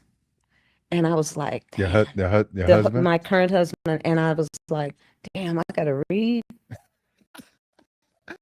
That's the beautiful thing about Brother want me to read? Okay, I better read these books. But it was the best thing I've ever done in my life. Yeah, but that's the beautiful thing about when you know it's right. Yes. When people don't want you to be just who you currently are. They want to take you up with them. Take you with them. Yeah, and I think that's like that. And we both transitioned together, became vegan together. Yeah. And yeah. So he was reading the book, and then he shared it with you, and then you read it. He had actually had the book signed by the authors. Okay. And he said to me, now I don't usually loan my books. And it was a hardcover. It was a hardcover, you know. I don't normally loan my books, but I knew I had to read the books, you know, expeditiously, because I mean, I'm borrowing this man's book and he don't loan them, so and I want to make a good impression. Yeah. I read those books and started practicing what was in Fit for Life. And I thought, oh my gosh. This is it. This is it. And that's when I began to understand the importance of knowledge. So when I share, and when people say, well, how do you make that transition to become vegan? And I go, educate yourself. Yep. Knowledge is power. Know why you're doing it. Yeah. It makes more of a difference. It does. It really does. I'm so different than the person I was. Yeah. Oh my gosh. It's funny because people say the same thing about me. Like I grew up in that place. And so like whenever I go back home and people see me, they're like, wow, man, you used to wreak havoc. My mom wouldn't let me hang out with you. Were you that? Yeah, man, because witnessing who was my non-family best friend kill another one of my friends. That and right there is horrible. Lose my best friend cousin. And another friend committed a double homicide, lost him too. Oh. And lost all of my grandparents by the time I was 15. Yeah, I never even met grandparents. Yeah, so you go through that amount of loss with no therapy. Nobody asks if you're okay. Oh. You're going to act out in ways that you think are you because true. you identify with the pain so greatly. Right. And so that was what was happening. And at heart, I was really like loving, creative, wanted to be in nature, be by myself, but I was broken inside. Yeah. And the only way that I can get that brokenness off of me was to exert it on the world. Right. You know, and so I was that person for so long in my life that I really didn't know how to be somebody else. Your friends I didn't know how to be me your friends anymore. Are like, is that you? Yeah. So, but I think that's the beautiful thing about growth and evolution is it's like an onion. It is. You just start pulling back layers until you get to nothing. Exactly. And that nothing is everything, you know, and that's when you reconnect back with God. And I feel like that's the point of the journey that I'm at now. You understand who you are in this whole thing we call life, the oneness. Yep. Yeah. And I was you know, you talked a little bit about addiction. When I was growing up, that cousin that passed away, unfortunately, his mom was addicted to crack cocaine. And I remember having to experience that because he was the person that I hung out with every day. And sometimes she would get violent. And I remember having to leave, like she would send me away, and I would always pray for him and for protection and pray for her to be healed. Yeah, that was a weird period, especially in our communities. Yeah. They put so much crack.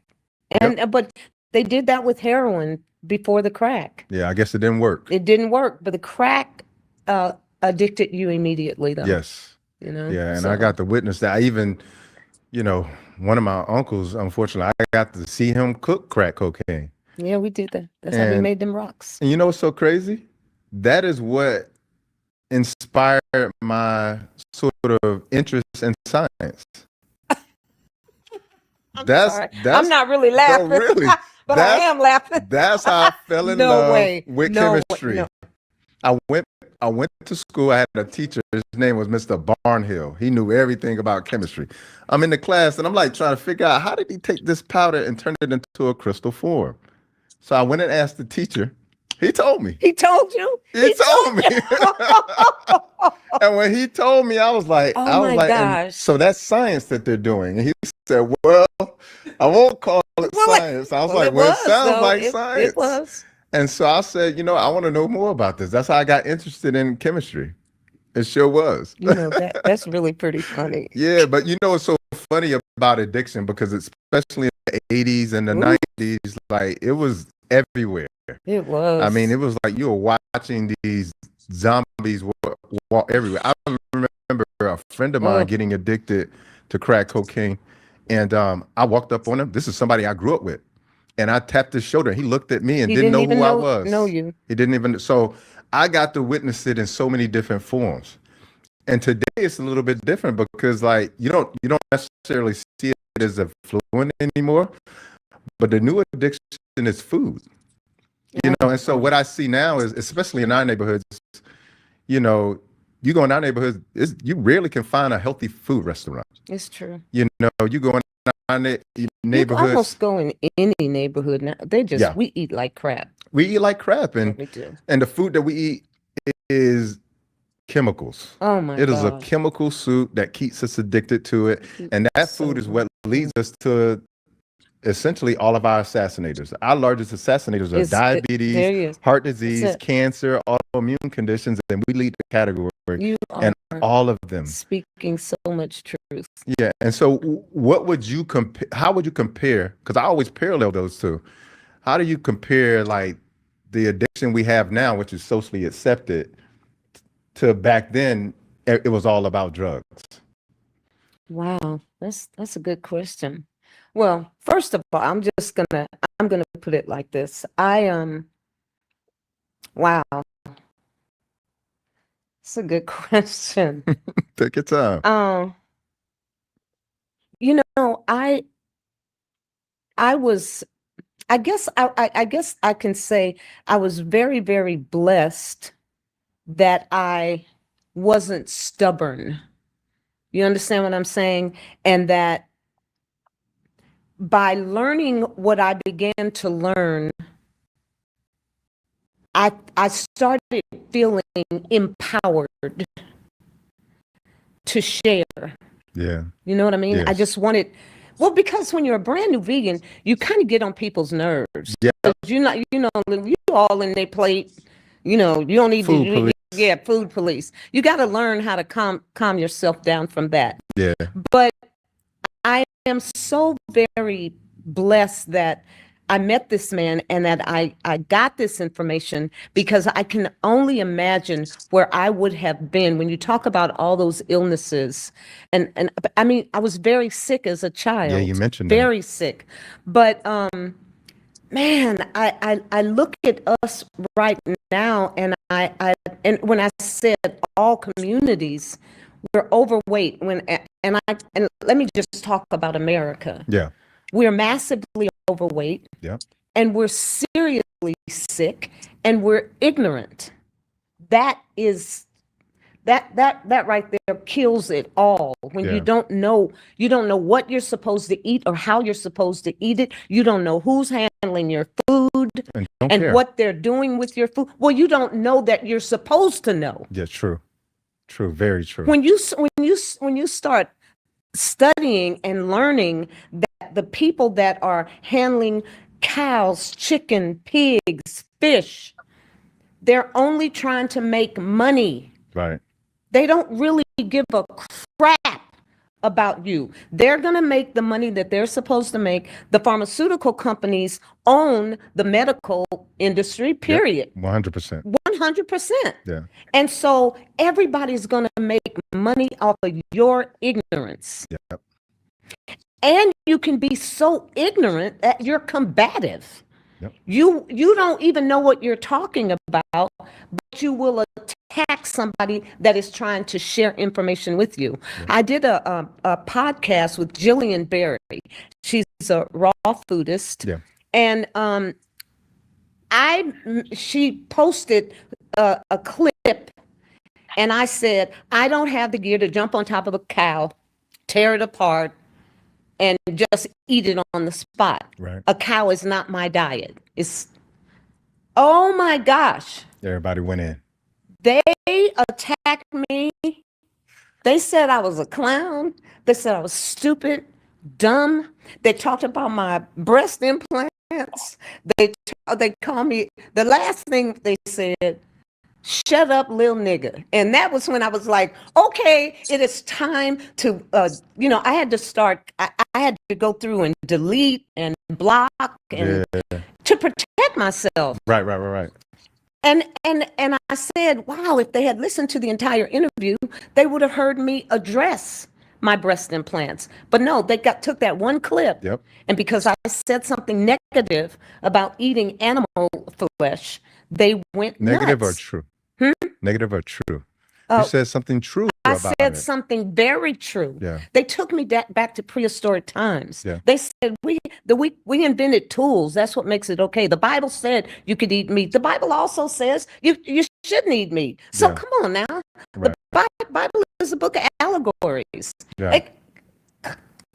Anyway. Right.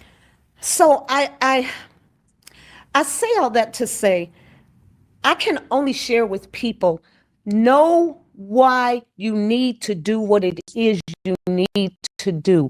Yes. You learn that for yourself. Nobody is going to get up at 2:00 in the morning for me, get themselves ready to go to the gym for 2 hours, go to work for 5 or 6 hours.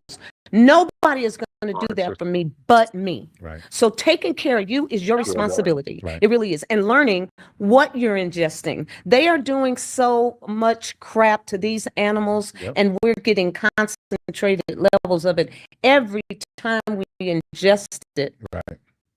We're making ourselves sicker and sicker and sicker. We're so fat. Yep. 75% of the American population overweight or obese. So fat. And then why are we the only species that needs to medicate after we eat? Yeah. I got to take Tums because I get acid reflux. Well, why do you get acid reflux? Right. You're miscombining your food. Yep. You're eating improperly. Yep. But if I hadn't read those books, I wouldn't know that. Right. So it's my responsibility to learn about me. Right. 100%. 100%. Take ownership. Take ownership. Yeah.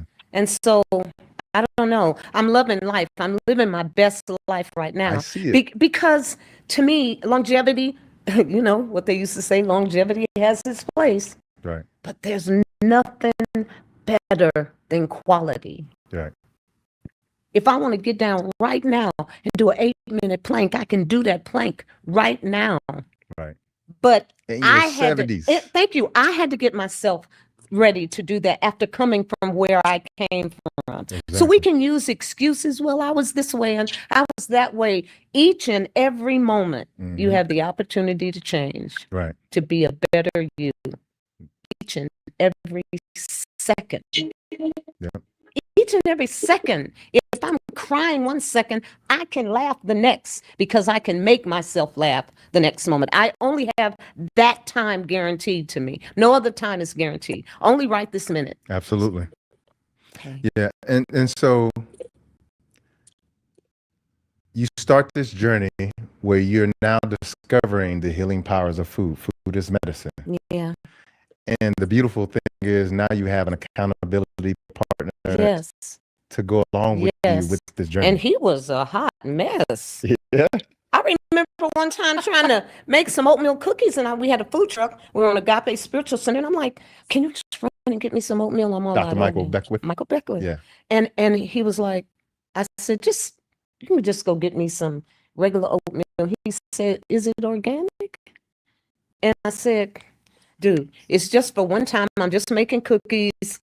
He said he drove all the way to the one store that we knew sold organic oats in bulk and brought I felt like, because I was getting ready to go on and get some of that, that stuff in the red, white, and blue box, that round.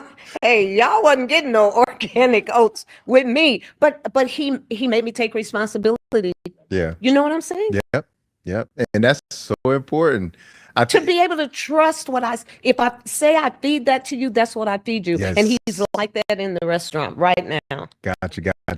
Which is beautiful because, you go from healing you to there you go. Food is medicine. And now you get this inspiration opportunity to help other people in this journey. When did that come apart and how did that come about? We, after he fixed that meal for me and we got married 2 years later, and our food was so good at the wedding. I was like, "Well, do you think we should serve chicken?" And he was like, "Did you guys make the food at the wedding?"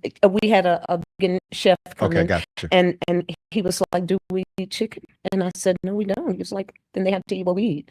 And nobody complained, not at all. And so first I was doing floral arrangements, balloon decoration. I've done some of everything, hairstylist, the whole 9 yards. But we started playing with the food and we thought people would love this because they think vegan food, because it's no animal product in it, they think it's going to taste crappy. Right. And we were eating everything we wanted to eat, you know? And so we just decided that, I know. I went to Japan to sing. I thought I was going to be a singer. Yeah. He is a singer. Is he? And he plays bass guitar. And that's kind of how we met. I went and auditioned for his group. But, and you know what he told me? He said, "You're off key.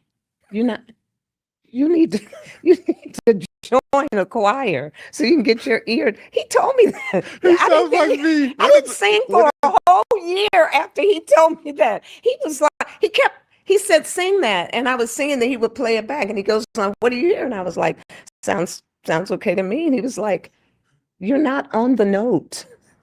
You need to tweak up your ear." That's what his birthday? September the 14th. Virgo, man.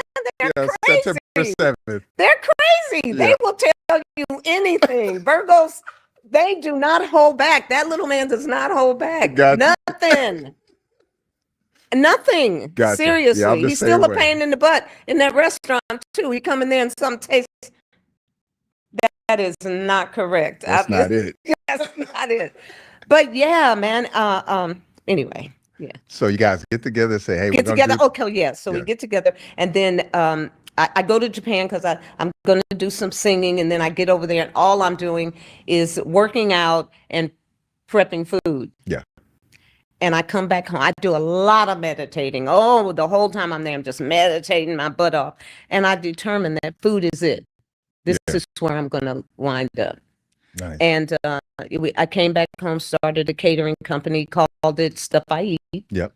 And then eventually he said, "You want me to get involved?" And I was thinking, anyway, I was like, of course.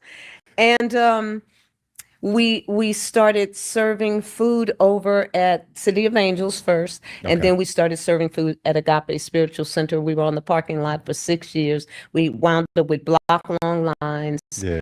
Found the building on Market Street, fixed it up, took us 4 years to open it, and we opened it, and we've been there ever since. Now, you guys opened it up in 2008. 2008. In the middle of a real estate it was market crash. it was a and crash. It was a recession. hot mess.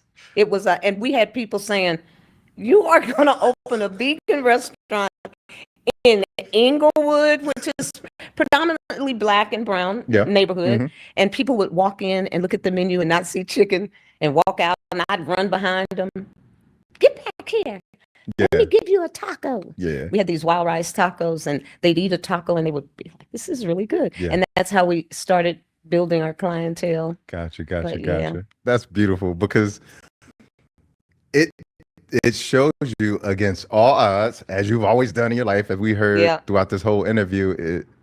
Whatever you put your mind Whatever to, you put your mind your heart to, it just manifests itself. Yeah. And so you've been rocking since 2008 in Inglewood, And through COVID. through COVID. And a lot of restaurants had to close. Man, a lot of them. Yes. Yeah. And in a predominantly black and brown neighborhood. Yes. Meat eaters.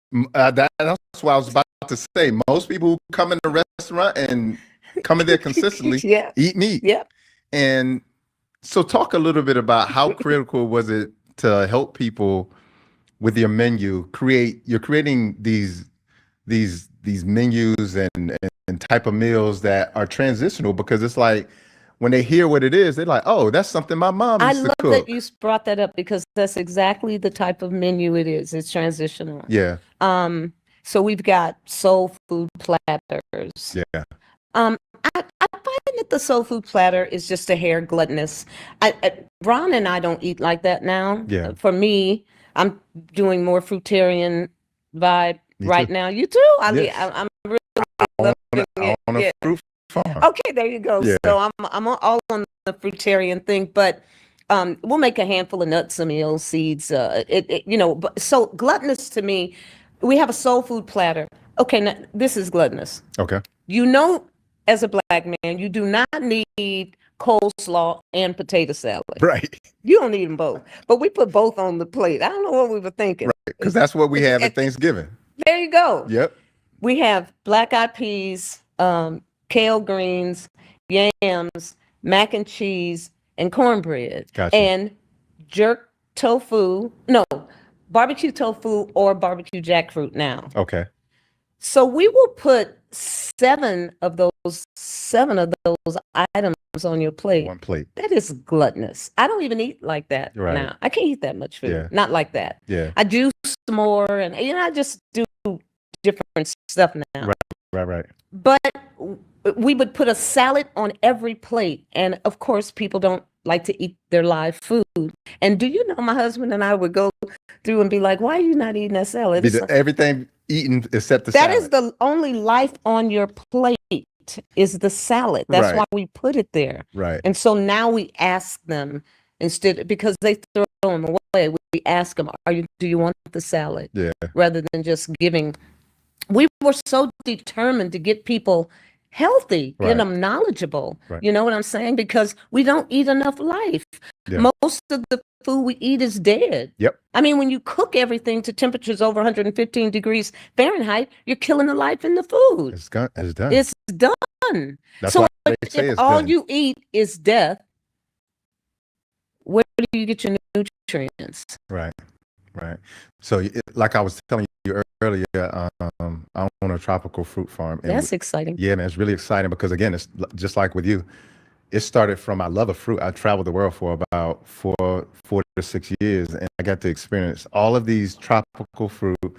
And then when I got back here to the States, I'm like, it's non-existent. Non-existent. And so I was like, you know what? One day Seedless I'm watermelons. gonna buy a Oh, tropical fruit farm. Finally did, and look at you. guess what? What? I bought you some. You So I'm did? gonna Okay. share some of the things that grow on the farm. I'm so excited right now. Okay. So this is it. We're gonna have you open it. You can open it up, and then we're gonna go through each of them. Okay. Oh my God, really? Yeah. So the farm is called Sankofa Tropical Fruit Farm. I And like the name Sankofa. indeed, yes, Oh my God. yeah. So that is Atamoya. Atamoya. Atamoya. Okay. Oh, I can't open it. Oh, And then we got this one. This is not ready yet. What is that? You're going to thank me. What is that? This is black sapote. I've never heard of it. This is chocolate pudding. When I say it tastes like chocolate pudding, tastes like chocolate pudding. Oh, I'm so excited. So this is the first one of the season. The season is just starting. Oh. I have not even had one, so I'm going to give this to you.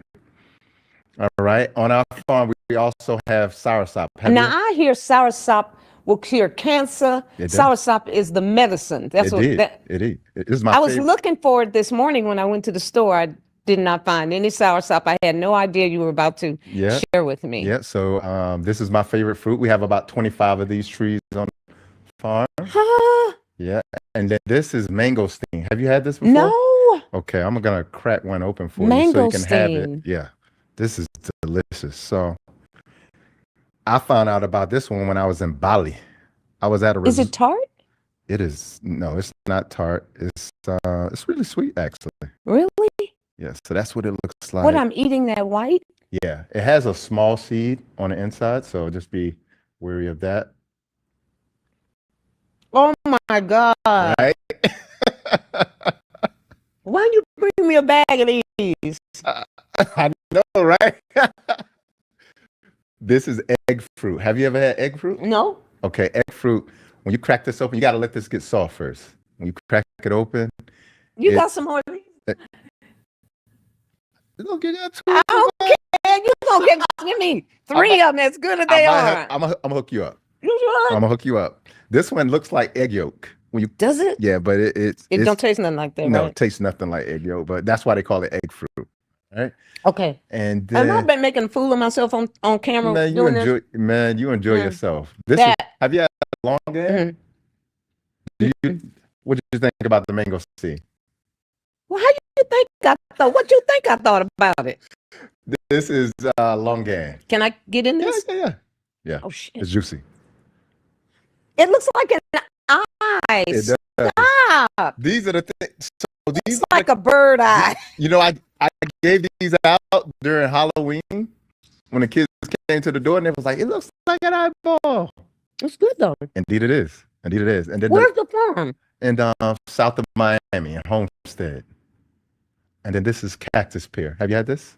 Okay, so this got to ripen first, but So you got to tell me the ones that I got to let get really soft. But you say I can That's eat it. this one like All 3 this of these. chocolate right away. No, let this one get a little brown. Then it's gonna be brown. really good. Okay. So how you know it's ready to pick is you see the crown, this leaf on the top, it's lifted. That's how you know it's ready. I'm in love with this. But you gotta let this brown a little bit. Yes, sir. And then cut it across the circumference. It's gonna. It looks and tastes like chocolate pudding. Does it? Yes. I want you to message me when you have it. Yes, sir. All right, cool. All right, so we got a few more questions. Okay. I'm not gonna keep eating, but Yeah, we got a few more questions and then we're gonna wrap up. I'm gonna put this down. this is what I'm time going to is it? Almost time already. already. So, but you know, I love the same way that you love sharing with people nutritious and delicious foods. I love sharing the fruit because again, I'm probably 70 to 80% of what I eat is This this. fruit.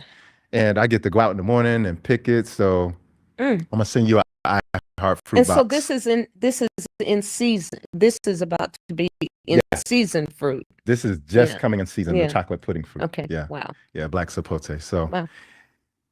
all right, so So you married? not yet, but Really? yeah, You working on it? I'm working on it. Oh, you working on I it? want a life partner. I want what you and your guy got. I want somebody who understands my lifestyle. Okay. And we're gonna grow together, and so that's what I want for me.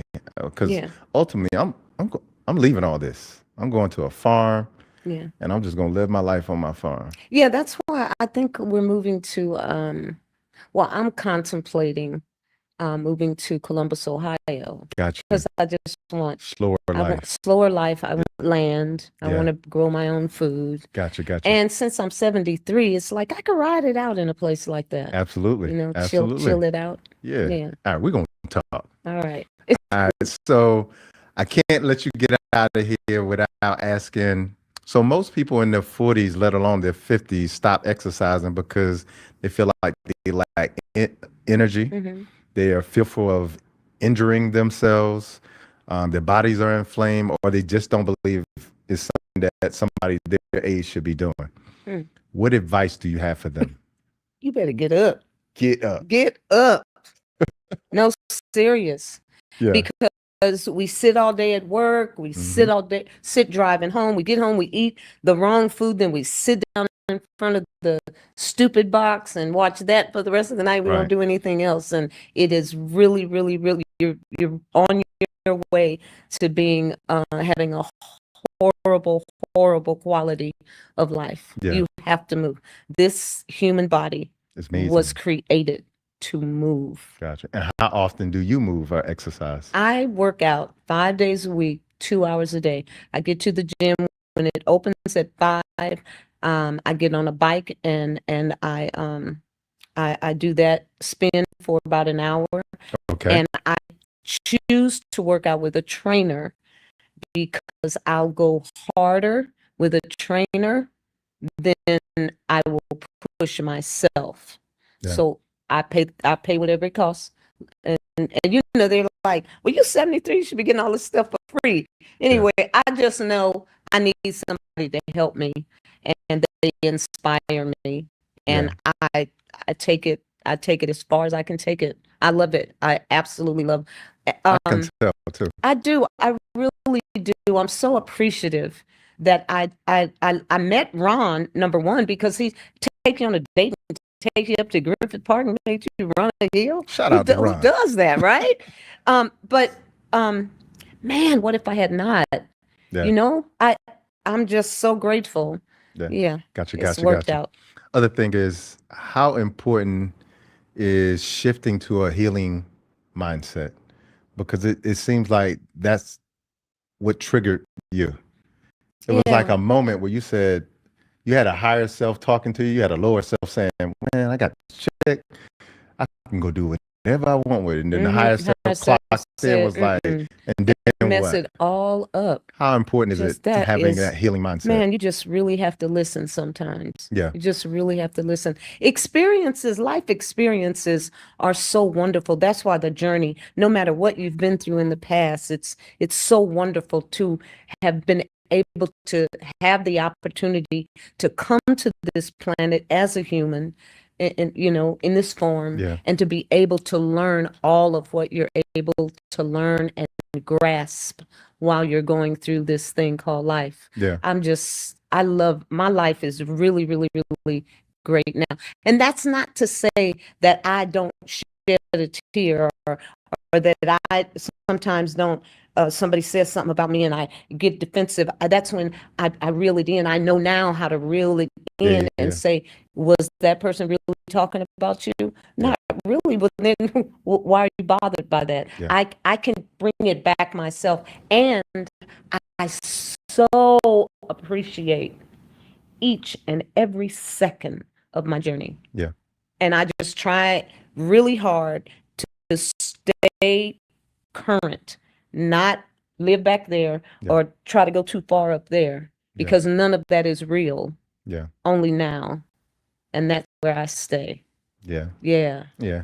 And so I lived in the blue zone for about 4 years, like Ooh. I was telling you, in The blue Okinawa, zone, Japan. yep. And I learned so much from them, like Bet you watching these did. people walk up hills and What climb about that trees. squat? What about that squat everybody can do at Indeed. 9,000 years old? Mhm.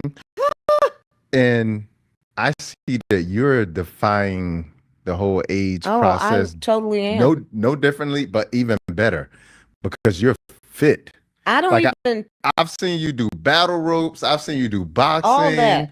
push-ups, Yes. all of it. All of it. I even saw you do what, 72, 75 I push-ups on did your 100. 72nd birthday? 100. First I started off with, I think it was 25, and then I did 15, and then I did sets of 10 until I reached 100 in the restaurant. On your in front- 72nd on my birthday. 72nd birthday. I was bound and determined. I was going to do 100 push-ups. Okay, so I can't get out of here without you giving people a little of the sauce to what's your secret to the fountain of youth and longevity? Self-love and self-care, man. Yeah. I make sure that I'm taking care of me. I don't put anything in my system anymore that I find to be harmful. Yeah. Now, back it up. Yeah. I'm human. I ain't running 100. We all are. Okay. So if something aches me, since I know that the only time that's guaranteed to me is the now, if it's aching too damn long, I will take in a leave. Okay. So good stuff. I'm going to be honest with you. Okay. I don't want to be hurting, too long. So, but I don't, like I said, I need to get myself a primary care physician. I'm just never sick. Yeah. I don't.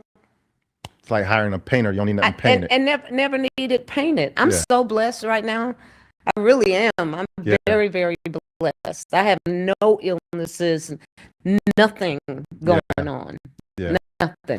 And I see that you are actually, I interviewed Dr. Baxter Montgomery. You, Doc. So we became really cool. Doc is my he reached out to another physician that I'm really cool with and said, hey, can you connect me?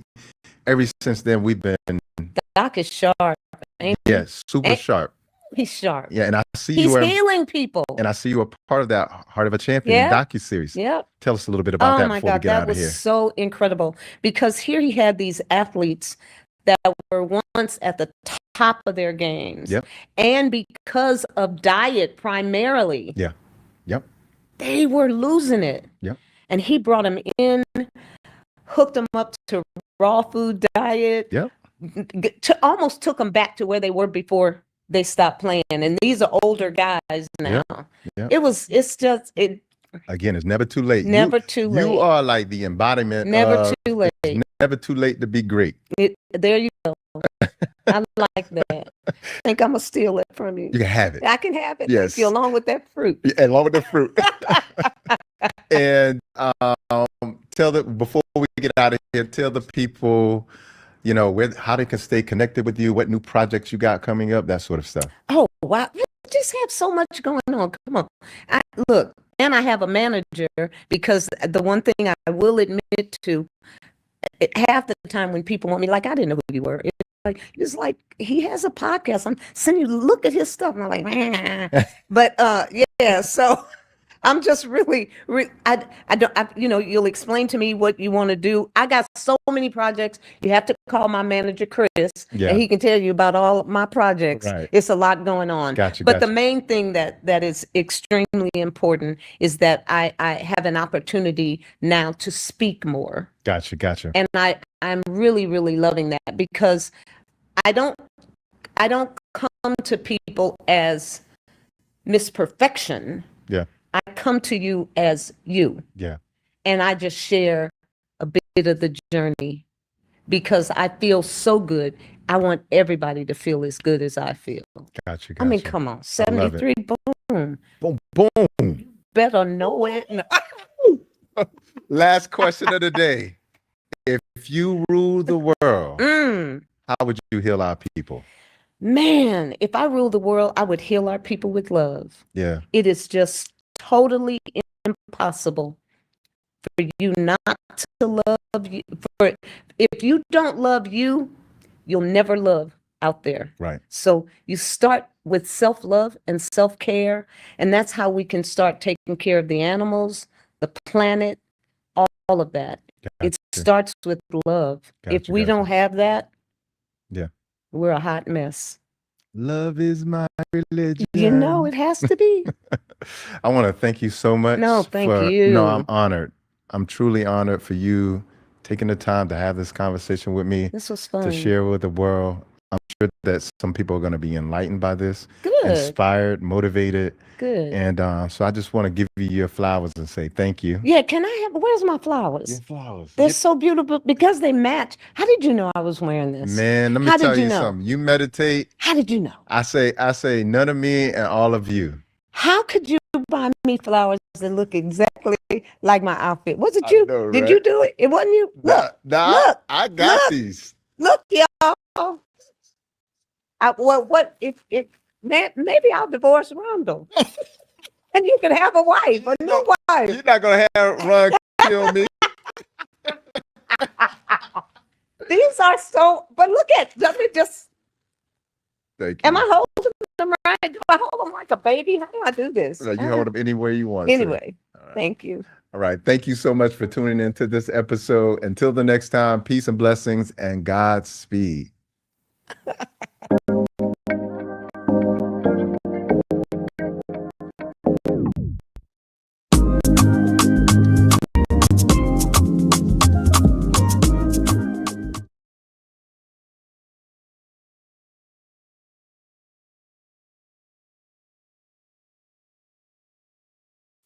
Let me consume all this protein because it's just going to waste, and it's also going to be very taxing on your heart and all your other organs, plant-based or not. And essentially all protein, as you know, comes from plants. Indeed. Remove the middleman and you're going to have the best experience of a life for sure. At the beginning of my journey, all I wanted to do was get physically healthy. I never expected any other benefits. I wanted to lose a little bit of weight and normalize my blood pressure. And the thing I didn't account for was the spiritual healing that I got from shifting my diet. Do you remember your first thoughts on the first night in prison? Yeah, I do actually. Man, shout out to y'all, man. Yes, man. Fontaine versus OUTDABLUU today at 9 p.m.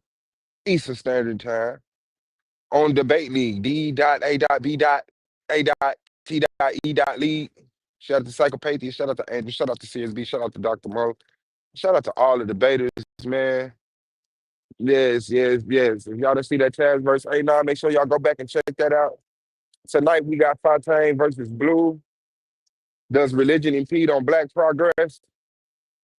That's gonna be a 5-1 man, two brothers. I don't know the formats. It should be 5, 10, 10, 5, something like that. But they might need an extra 5 minutes in their premise. They might need an extra 5 minutes in their opening. So we're gonna see how that goes. But make sure y'all stay tuned, man. Handle your business for the day. And by the time that debate come along, everybody should be getting ready to wind down. You know what I'm saying? The kids should be taken care of. You know, the spouse should be taken care of, and hopefully sitting right next to you enjoying the content, the intellectual content. And then Sunday, none other than the only Suave Boss versus Domo, the greatest debater in the world, the political plug. Oh yeah, that's going down in the way unfounded, man. Suave Boss versus Domo, and the conversation was Dr. Sabia, snake oil salesman. So y'all make sure y'all rock with us as long as y'all can, man. Support the people. Shout out to Jolly in the bill. Shout out to Malik. Rain came through, and James. Yeah, shout out to you, man. But we doing the thug things. I don't know who Bubba was, you know. But other than that, man, yeah, man, just posted up at the gig. Taking a little break to hit my black amount a little bit. And that's it, man. Hopefully Blue come through, Fontaine come through. We get a little pre-debate conversation. But you know, I'm not mad at how they rock it. You know what I'm saying? Sometimes you got to stay low till the showtime. Lord knows Domo has been. But I hope y'all been enjoying the content, man. The conversations, the lectures, the interviews, the Dr. Sabi describing how he started off his transformation into becoming healed and gaining and collecting information about herbs and plants, that he started helping other people beat their illnesses, about how he was arrested and charged by the New York Supreme Court and a federal court, and how he beat both cases, one in which he represented himself, and then how he took that legacy and went on to heal other celebrities until his untimely death in the custody of the Honduras aficionados, you know. But yeah, I'm ready. Yeah, I'm $6. Said them $6. You better get a couple of them, yeah. What's going on, family? Mm.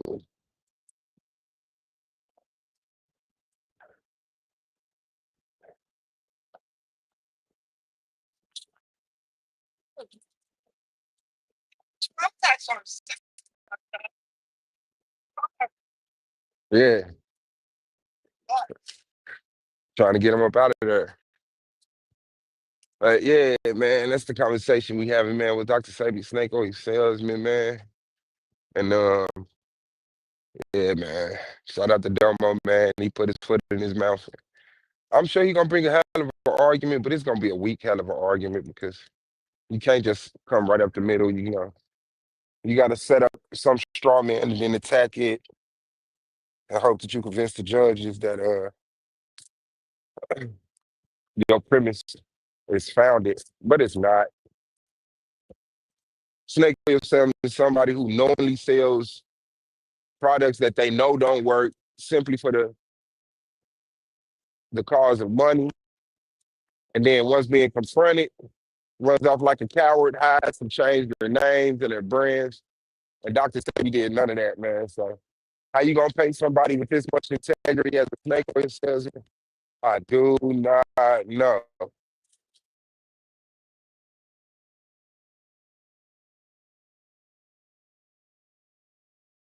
And his practices and his product. But yeah, man. I'm ready for the night. I'm ready for a good one.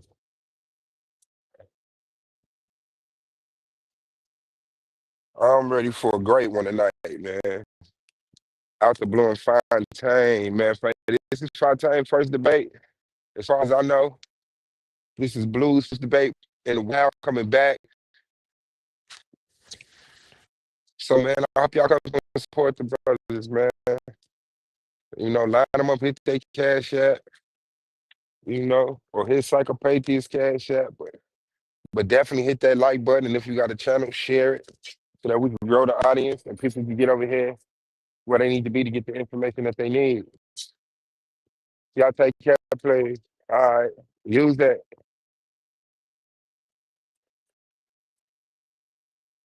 Use that. Other than that, man, that's all it is. Holding it down on our side of town for people that's brown.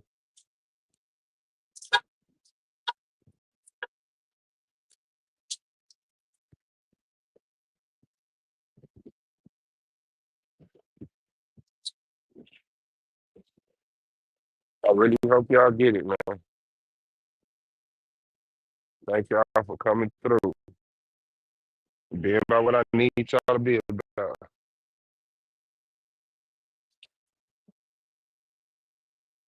Late.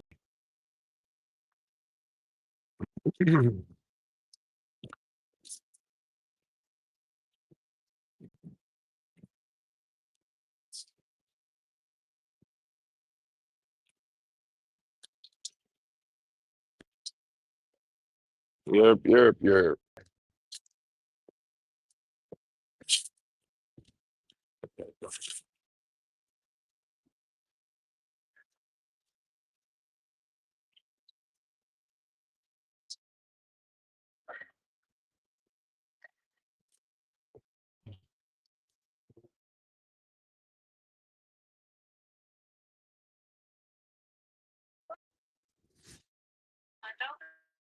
No.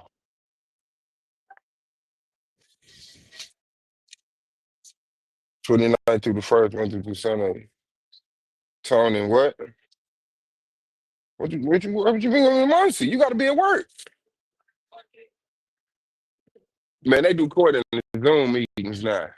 You ain't fooling nobody trying to act like you want.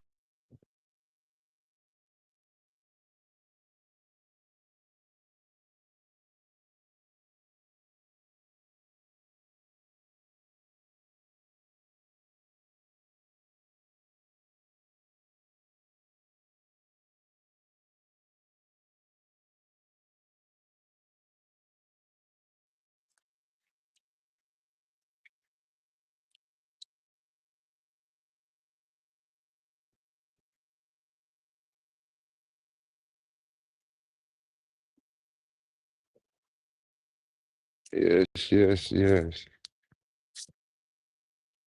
Let me see what he talking about. You look out, you know, looking out of my project windows, you see all of these different like characters. It's like a play. Yeah, it Like is. going on every day. And I always tell people like the best movie ever is Living in the Hood. Like if you want to just like you see all like the movies like Spike Lee made, and you see all these people who just sit on the perch and look outdoors. They're looking outdoors because there's always something happening. It's a Always something movie going on all the time, and there's different characters. So many moving characters, so many complexities too, as well. From the wino on the corner to to the corner boys and the hustlers, and more to Myrtle that's on another porch, somebody's grandmother and auntie, keeping tabs on what's happening. So you're right. It's a movie. It's a pretty interesting movie. I think, in fact, Nas was one of the great. He did a song called "My Project Window." I believe he did. Really great description of what he was describing in terms of what we're talking about too. Such as Window means something totally different in the hood. It totally does. Like most of my friends, because we live in the bottom level. Most of my friends didn't come to the door; they just came to my window and or come out the window, go through the window. So like, it was different, but it was literally like a movie. And the one movie that that really I thought there was a new sort of inspired me lately was: have you seen the movie They Cloned Tyrone?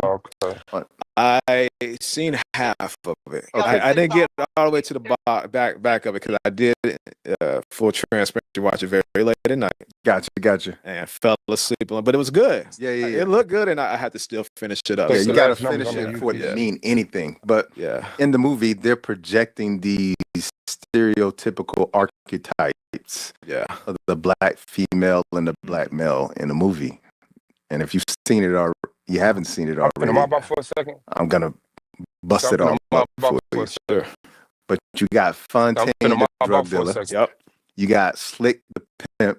Yep. And then you got Yo-Yo, the prostitute. Yeah. So those are the three primary archetypes in the movie. Man, And I got some ink in the left on beginning, it that looks might like be this perfect. typical hood How you movie, doing? but then you see this trio, the pimp, the drug dealer, and the prostitute. They discover this nefarious plot of the system trying to perpetuate these stereotypes in the neighborhood through cloning these different people. So every time you see a pimp go down, another one grows out of the ground like a plant. Yeah. You know, every time you see a drug dealer get killed, another drug dealer pops up the next day. Yeah. Same thing with the prostitute, same thing with every different archetype that you're seeing in the media, that you see in the hood. Yeah. And what I loved about it is that you seeing the system not only perpetuate these stereotypes, but you're seeing it as a form of control to keep these stereotypes in place, and also as a form of like forced assimilation. Yeah. So, what I noticed was, like, in my experience, what I saw all the time was, especially after I went through what I went through, like I was telling you earlier, when I was 12, I watched my best friend kill another friend with a bat. And then I had another friend who committed a double homicide. He went to prison. I had my best friend and cousin get killed in they stole a car. And so by the time I'm 12, 13 years old and experienced all of this, nobody's asking, like, does this kid need therapy? Nobody's asking, why is he acting out the way he does? Yeah. Nobody's asking these questions. And then what happens is, as a result of going through all of those things, I act out and I become one of those stereotypes. Sure. Statistic. Yeah. Yeah, I become a statistic because essentially what I'm trying to do is act out the hurt that I can't actually show. Yeah. Because if you show hurt in the hood, you show any kind of weakness, then it's going to be pounced upon. Absolutely. That's at least the perception that I had. Yeah. So as a result of that, I become one of the parts in the movie. Yeah. And I become a puppet. And I become part of the self-destruction for a very small period of my life in my community. End up having a son when I was 15. Everything you can imagine a kid shouldn't do, I got involved in. And I want you to talk a little bit about what it's like to grow up in an environment of violence, poverty, and unhealthy social norms. And then the social pressure, as I mentioned before, like I can't even smile. Like, and to be honest with you, I was the kind of kid, like, I love being by myself. I love running off into like some woods somewhere, collecting some rocks, some whatever. I was that kind of kid. But because of the social pressures of saying, I can't be that kid, because if I'm that kid, that's when I get attacked. What is it like to be thrown into one of these clone archetypes without even knowing it? You know, it's funny because you do feel like it's an experience, and you can probably agree with me, where in hindsight, now that we have separated ourselves from that timeline, and we are very different men and human beings than we were previously, what we were doing and participating in, for good or worse, was just the norm. Yeah. You know, like I didn't feel poor. You didn't feel poor. We didn't feel like we was violent, man. We felt like this is just the law of the land, right? Yep. The law. This is the jungle. Yeah. And only the fittest survive in that capacity. So it was definitely something. It took me to go to federal prison to really sit down with myself. We all live in a world where people think they know themselves. And in my experience, the true people that really, really do know themselves from inside to out to head to toe are people serving long time prison sentences in institutions, or soldiers at war, where you have the time to be removed from a very busy, distracted society that's pushing different propaganda and agendas all over the place. Yeah. And you have a chance to really do a deep dive to who you are, what triggers you, and more. And it was not until I went into prison until I was able to really process my prior years as a young man and realize some of the things I was doing, that's not normal. That's not healthy. That's not okay. I didn't even know about therapy or any form of therapy until I was a older human being. I didn't know anything about food and nutrition or the difference between a complex and simple carb until I was an adult. You know, you have growing up in these communities, like you said, with these different archetypes that are considered like our childhood heroes, right? Yep. Like, the drug dealer's the hero. Yeah. Like everybody I grew up with wanted to be, you know what, to give you a better example, I was rooting for Nino Brown in New Jack City. Me too. That was like my dude. Like, that was like what some of these kids grew up rooting for Marvel heroes. To me, I was like, no, I want to be Nino. Yeah. Like, I want to go hard. Like, I want to, if I'm going to do it, I'm going to do it. So movies like that was like inspiring to me. And then you have another source of different influence. Like you said, you have people in your life like your father, and I have my mother, that kind of bring you that balance, right? But participating in these activities was just really, really part of the norm, because when I was 15, 16, I was like worth $500,000 in what I was doing, like deep into the game, and drug trafficking, that was the way to go, selling kilos of cocaine. Once you graduate to kilos of cocaine, you felt like, you made it, or you're doing it. You're doing big things, where you're doing distribution throughout different situations. But then you're not realizing you're a part of distributing poison into communities, your own community, and you're playing into these archetypes and these stereotypes that simply is not healthy and simply just causing nothing but disruption and also oppressing a community that you come from yourself. Yeah. It's always something to keep division. It's always something to keep our people from moving and progressing, whether it be those archetypes or it be these chicken shacks, these liquor stores, these deserts, food deserts. There's just no options and resources, or no former Bobbies or Doms in the world that be like, oh, wait a minute, these black men are different than what I think is we supposed to be doing as human beings in the community. Right. So I'm glad you mentioned that because the way I see it is when we are inspired enough to say, I want better for myself, and then we are able to go through and achieve that, we then create a blueprint or a roadmap for them to now walk through. And that's why I believe that this conversation is really important, is because I want people to know that there's a roadmap. And there's many different roadmaps you can take. There's not one or two or three. There's many roadmaps you can take. But, in the beginning, we don't have that. We don't have that roadmap. And living in an environment where the heroes are the people who are ultimately going to lead you to your demise. Absolutely. Because every stereotype and archetype is designed to plummet at some point. So what ultimately landed you in prison?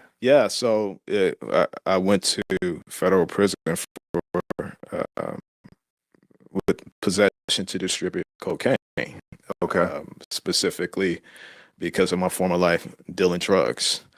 And the feds came knocking at my door. It's nothing more scarier to experience a piece of paper, the United States of America, your government, versus you. Like it don't get no worse than that. It's not the people of the county. It's not the people of the state. The people of the city of Atlanta. This is your government telling you that you pretty much are a terrorist to them. Like you are a issue to them, and they want to do everything in their power to make sure you are convicted and you will serve a lengthy amount of time. Because most of these laws are really biased and written to lock up a lot of young Black and brown men in different communities specifically.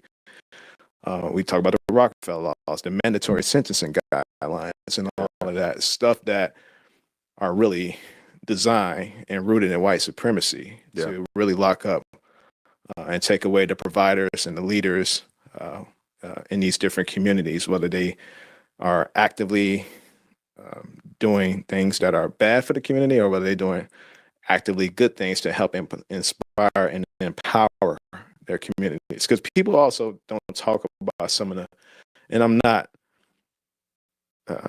advocating and saying that certain men that have been involved in the drug game or any type of organization are complete heroes. None of us are. People in government and politics from the executive branch down are not complete innocent people, but there are a lot of good men and women that have been just doing what they can to make a dollar out of nothing, but also do a lot of stuff you just don't see behind the scenes for communities, to their communities, to help lift them, to give back to mom and pops different funding and stores, to give different mom and pop stores and protections and more. But when I was sitting down and serving this time, it just, as I mentioned earlier, everybody think they know themselves. I finally got a chance to really know myself. I had a chance to really decompress and focus on rebuilding my body. When I went into prison, I was over 250 pounds. Gotcha. That was full of a lot of inflammation. And full of, living that good, what we call D-boy life. Do you remember your first thoughts on the first night in prison? Yeah, I do actually. I had a moment where, so I had up until that point claustrophobia. I was claustrophobic. Where did that come from? A childhood trauma experience where so I was the youngest of the generational men in my family of cousins, and I was the most fair skinned. So as you know, growing up, picking on you. You already know. It's sad to this. I mean, it's also, and that's a whole different topic. But the lighter you are in the Black family, you got to kind of prove yourself. Yeah. And they jumped on me a lot.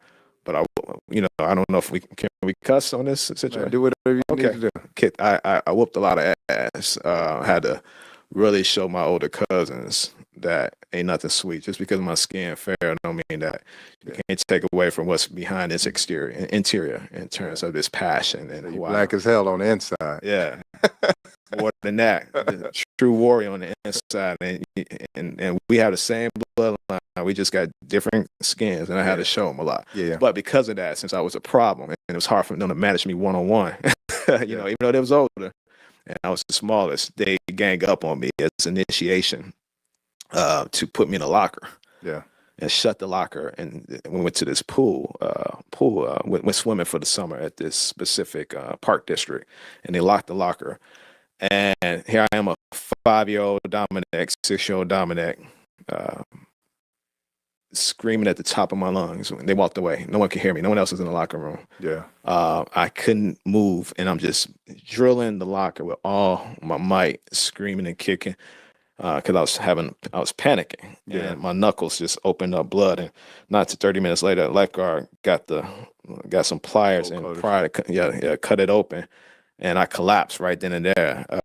But from that experience, when they put me in that locker, I had claustrophobia. So fast forward to the first night in prison, because it's not like I've been in and out of prison. I have never, up until that point, been arrested in my life. And here I am getting ready to serve this time. I didn't worry about what was inside. Like I don't fear no man. To this day, I don't fear no human being at all. Like I just don't fear. I'm not wired to fear physically any other human. And that's just the way I am. But I feared my mental health. I feared my mind was going to shut down because I didn't know what type of conditions I was going to experience. So that, to answer your question, was probably one of the most scariest moments for me because I just didn't know what was going to happen to my mental health. Gotcha. Yeah. How much time did they give you? Yeah, so they end up giving me basically a 10-year sentence. 5 years of hard and 5 years of house arrest. And I ended up doing a few years and got 2 years off of my hard sentence, and I came home because I was eligible for what was called a drug program. Yeah.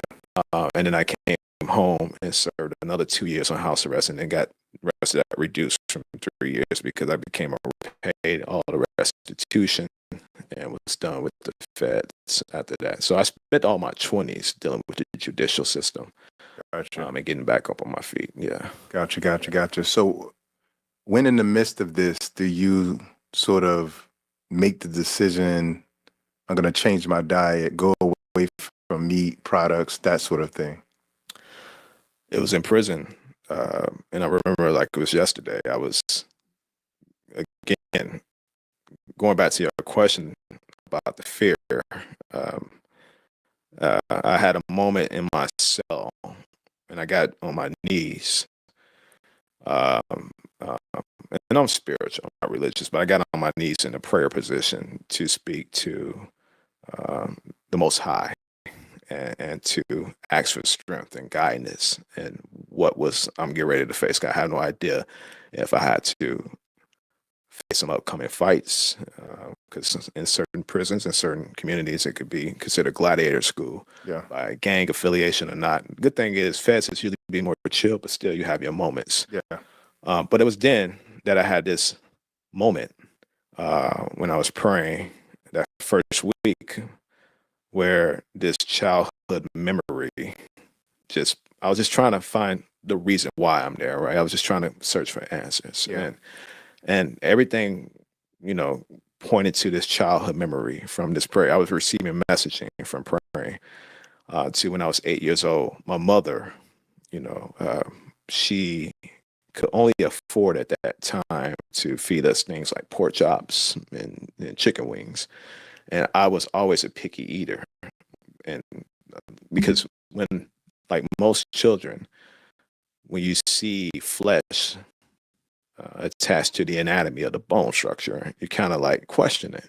And I was questioning it. Like I was that kid when you hand me chicken wings, I would like go around the veins and just pull from the whitest part of the flesh I could find, because the dark flesh that was smothered in veins and cartilage and more, I was just very taken back by it. Like this is something dead to me. My fixation on that. Yeah. Because this is too much intact. So that memory, while I was praying, popped up at like a light bulb, because in that moment, it brought me back to when I was 8. I looked at those wings and looked at my mother and looked back at my arms and looked at those wings and looked at my mom, and I pushed back and said, I'm not eating this no more. Yeah. And she's like, what? I was like, I'm not eating this no more. It's kind of hard to tell a single Black mother that's struggling with multiple jobs and trying to keep some food on the table that you are not finna eat this fried chicken or any food. And she gave me that look, well, then you're not going to eat. That's what she told me. But I'm my mom's kid. And I said, well, then I'm not going to eat. So we had a standoff moment. And it's not like she can go to Google, what do I feed my kid? This is in the 80s. Right. And so she got sharp and thought about it. So she went eventually to a grocery store and bought a bunch of fish sticks. Okay, gotcha. And so she put 2 and 2 together in her head. Her mind was Google at that moment. She's like, you know what? It's the way it's presented to him. Yeah. He needs to be this dead flesh needs to be masked, because if he sees it attached to a piece of bone, he doesn't want it. Yeah. So she started feeding me fish sticks, and sure enough, like chicken nuggets and fish sticks that a lot of us grew up on in the 80s. You probably remember all kids going crazy for chicken McNuggets and all of that. I was okay with that. I just wasn't okay with the flesh to the bone. But that memory, Bobby, it came up in my head when I was praying, that in that moment, that's when I discovered what's called karma. That if the universe shows you something, whether you're an 8-year-old Dominic or 80-year-old Dominic, if you don't follow through and see it through, it's going to come back to repay you in some type of capacity. Right. Whether it be through sickness, whether it be through your finances, through any form of things that you have a part of your lifestyle. It's important for you to see through what was happening. And karma and the universe spoke to me in that moment that I should have kept on following through. And this is why. This is my why and why I'm here to serve time, to better myself, to rebuild my body. And right then and there, I denounced me. I did a hard reset and created this mantra for myself that if it requires harm, then no, I don't want to have anything to do with it. And that was 23 years ago, and I haven't had meat since then, 23 years. Wow. So would you say, because one of my perspective is prison is one of the most demeaning places you can be. I mean, you're literally in a lot of senses treated like an animal, especially if you were very much are, to end up in solitary, I did end up in solitary. Yeah. For fighting. I was in there for exactly 40 nights and 40 days. Okay. Every prison had different security levels, regardless, federal or state, there's different security levels, but you are a piece of property. Yep. You're viewed as property of the government or property of the state. So to answer your question, yeah, you treat it like farm animals specifically, and this is, although I'm here doing this interview with you, I'm here to live and tell you my experiences.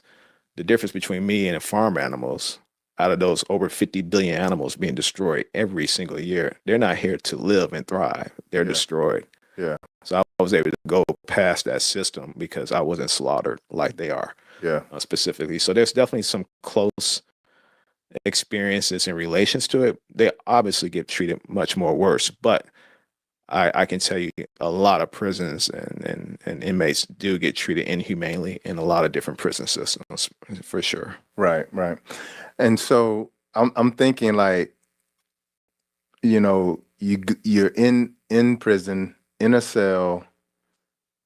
In this case, you're in solitary for 40 days, 40 nights. Mm-hmm. The size of it is probably 3 feet by 3 feet. Yep. The classic solitary hole. Yep. And very little light. Yep. No light. No light at all. So that is mimicking the environment that many of these animals are in. It is. And when you start to look at how disproportionately Black males are ushered into prison. Yeah. And then you start to think about how many of them are forced to work in many cases for companies on dollars on a cent. Then you start to feel like this is like modern day slavery. It is. You have Unicorn programs back then. I don't know if these programs are still active to this day, but you do have inmates, especially in certain federal institutions, working, like you said, to create whether it be shirts or materials or products for less than, I don't know, 20 cents an hour. An hour. An hour. An hour. Yeah. Right. Yeah.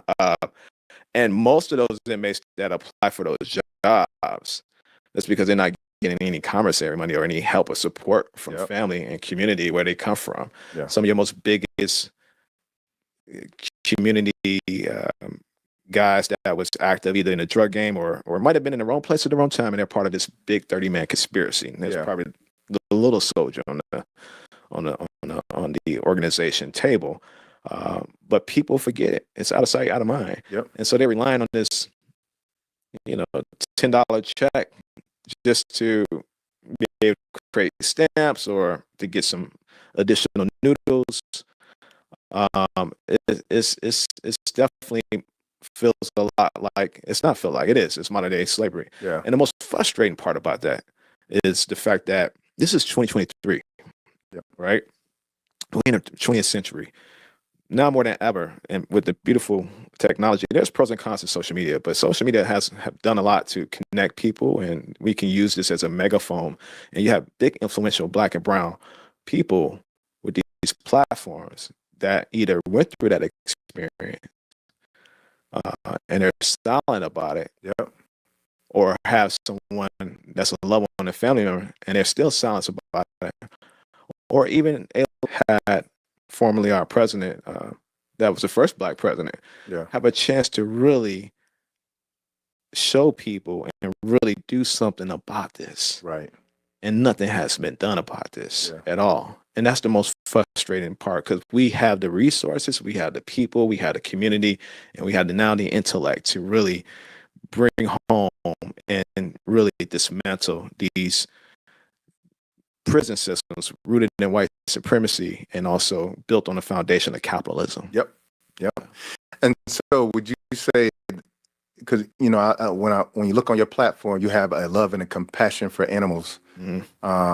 Would you say, is that where your love and compassion for animals was born out of? Because I see like people like, for instance, like Mike Tyson, he had this love and compassion for pigeons. And that grew out of, his, being ostracized, feeling ostracized from the community, but also finding a space to love something. I think similar to Mike Tyson, so I was, what people don't know about me, been a great fighter.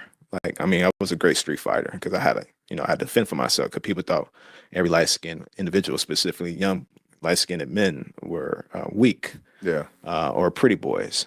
So like I told you earlier, I had a lot of ass whooping to do, and had pretty much 1 or 2 L's in my column, in terms of losing fights.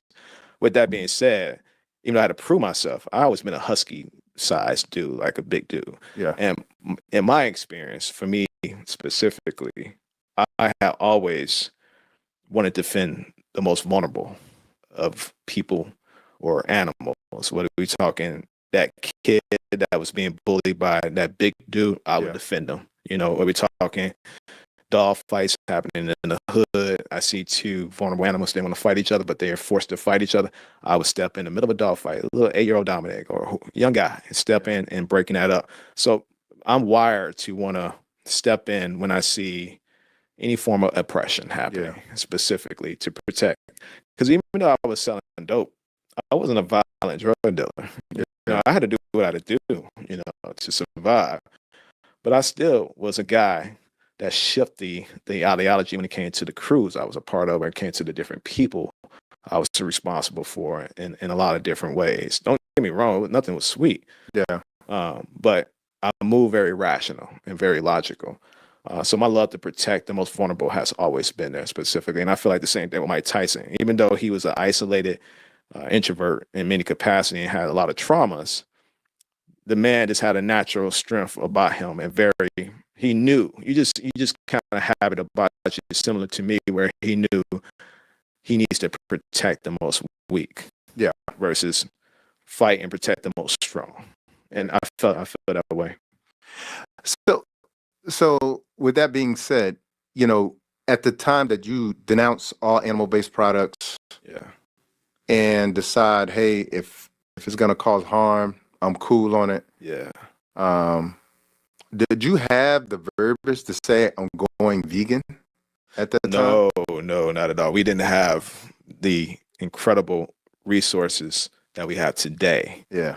We didn't have the incredible resources of the books that people, whether they're social media, the documentaries. We didn't have the science and the data back then. We just didn't. I stopped because of my ethical beliefs specifically. I have always had a love for animals specifically. Okay. But I stopped primarily for the animals. Yeah. Then for myself, and then when the science and data finally caught up once I came home and all of that, because when I stopped eating meat, I was vegetarian in prison. Then I was vegetarian for 12, 13 years. Sorry, 10 years. And then went vegan, and I've been vegan now for 13 years, so collectively 23 years. But when I transitioned from vegetarianism to veganism, and you probably remember this, vegetarianism and veganism was interchangeable. It was one was one community, you know. And I was screaming, "Leave animals alone," while being okay with dairy or eggs as part of my diet, not knowing about that industry, you know. Yeah. Because we didn't have the documentaries, we didn't have the resources and the data. I just didn't want to have anything to do with those animal being slaughtered. And then to later learn, the dairy industry is one of the most exploited, most dangerous micro communities of the animal.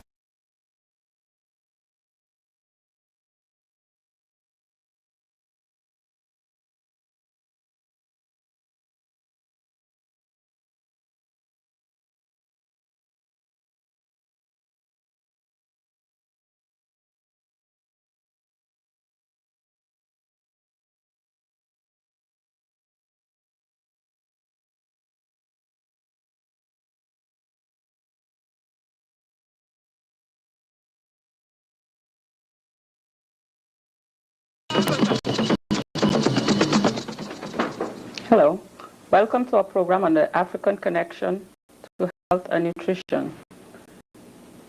My co-host today is Martin Bao, and joining us is Dr. Sebi, Director of the Usha Herbal Research Institute and the Fig Tree Center. He was born and raised in Spanish Honduras. At the age of 20, he came to the United States. Over the past 20 years, he has studied herbology in the US, Latin America, the Caribbean, Europe, Russia, Asia, India, and finally, Africa. Dr. Sebi credits elder herbalist Mbolo of Africa with having the most profound effect on his herbology studies, thus giving birth to his controversial African herbal biomineral balance. Using the African biomineral balance diet, he has successfully arrested such pathologies as cancer, diabetes, leukemia, sickle cell anemia, heart dysfunctions, herpes, mental illness, and AIDS. Assuming these claims to be false, the Attorney General of New York brought Sebi to court on charges of practicing medicine without a license. A jury found him not guilty. His victory in the New York Supreme Court has resulted in placing the African biomineral balance diet in the archives of the law of the land.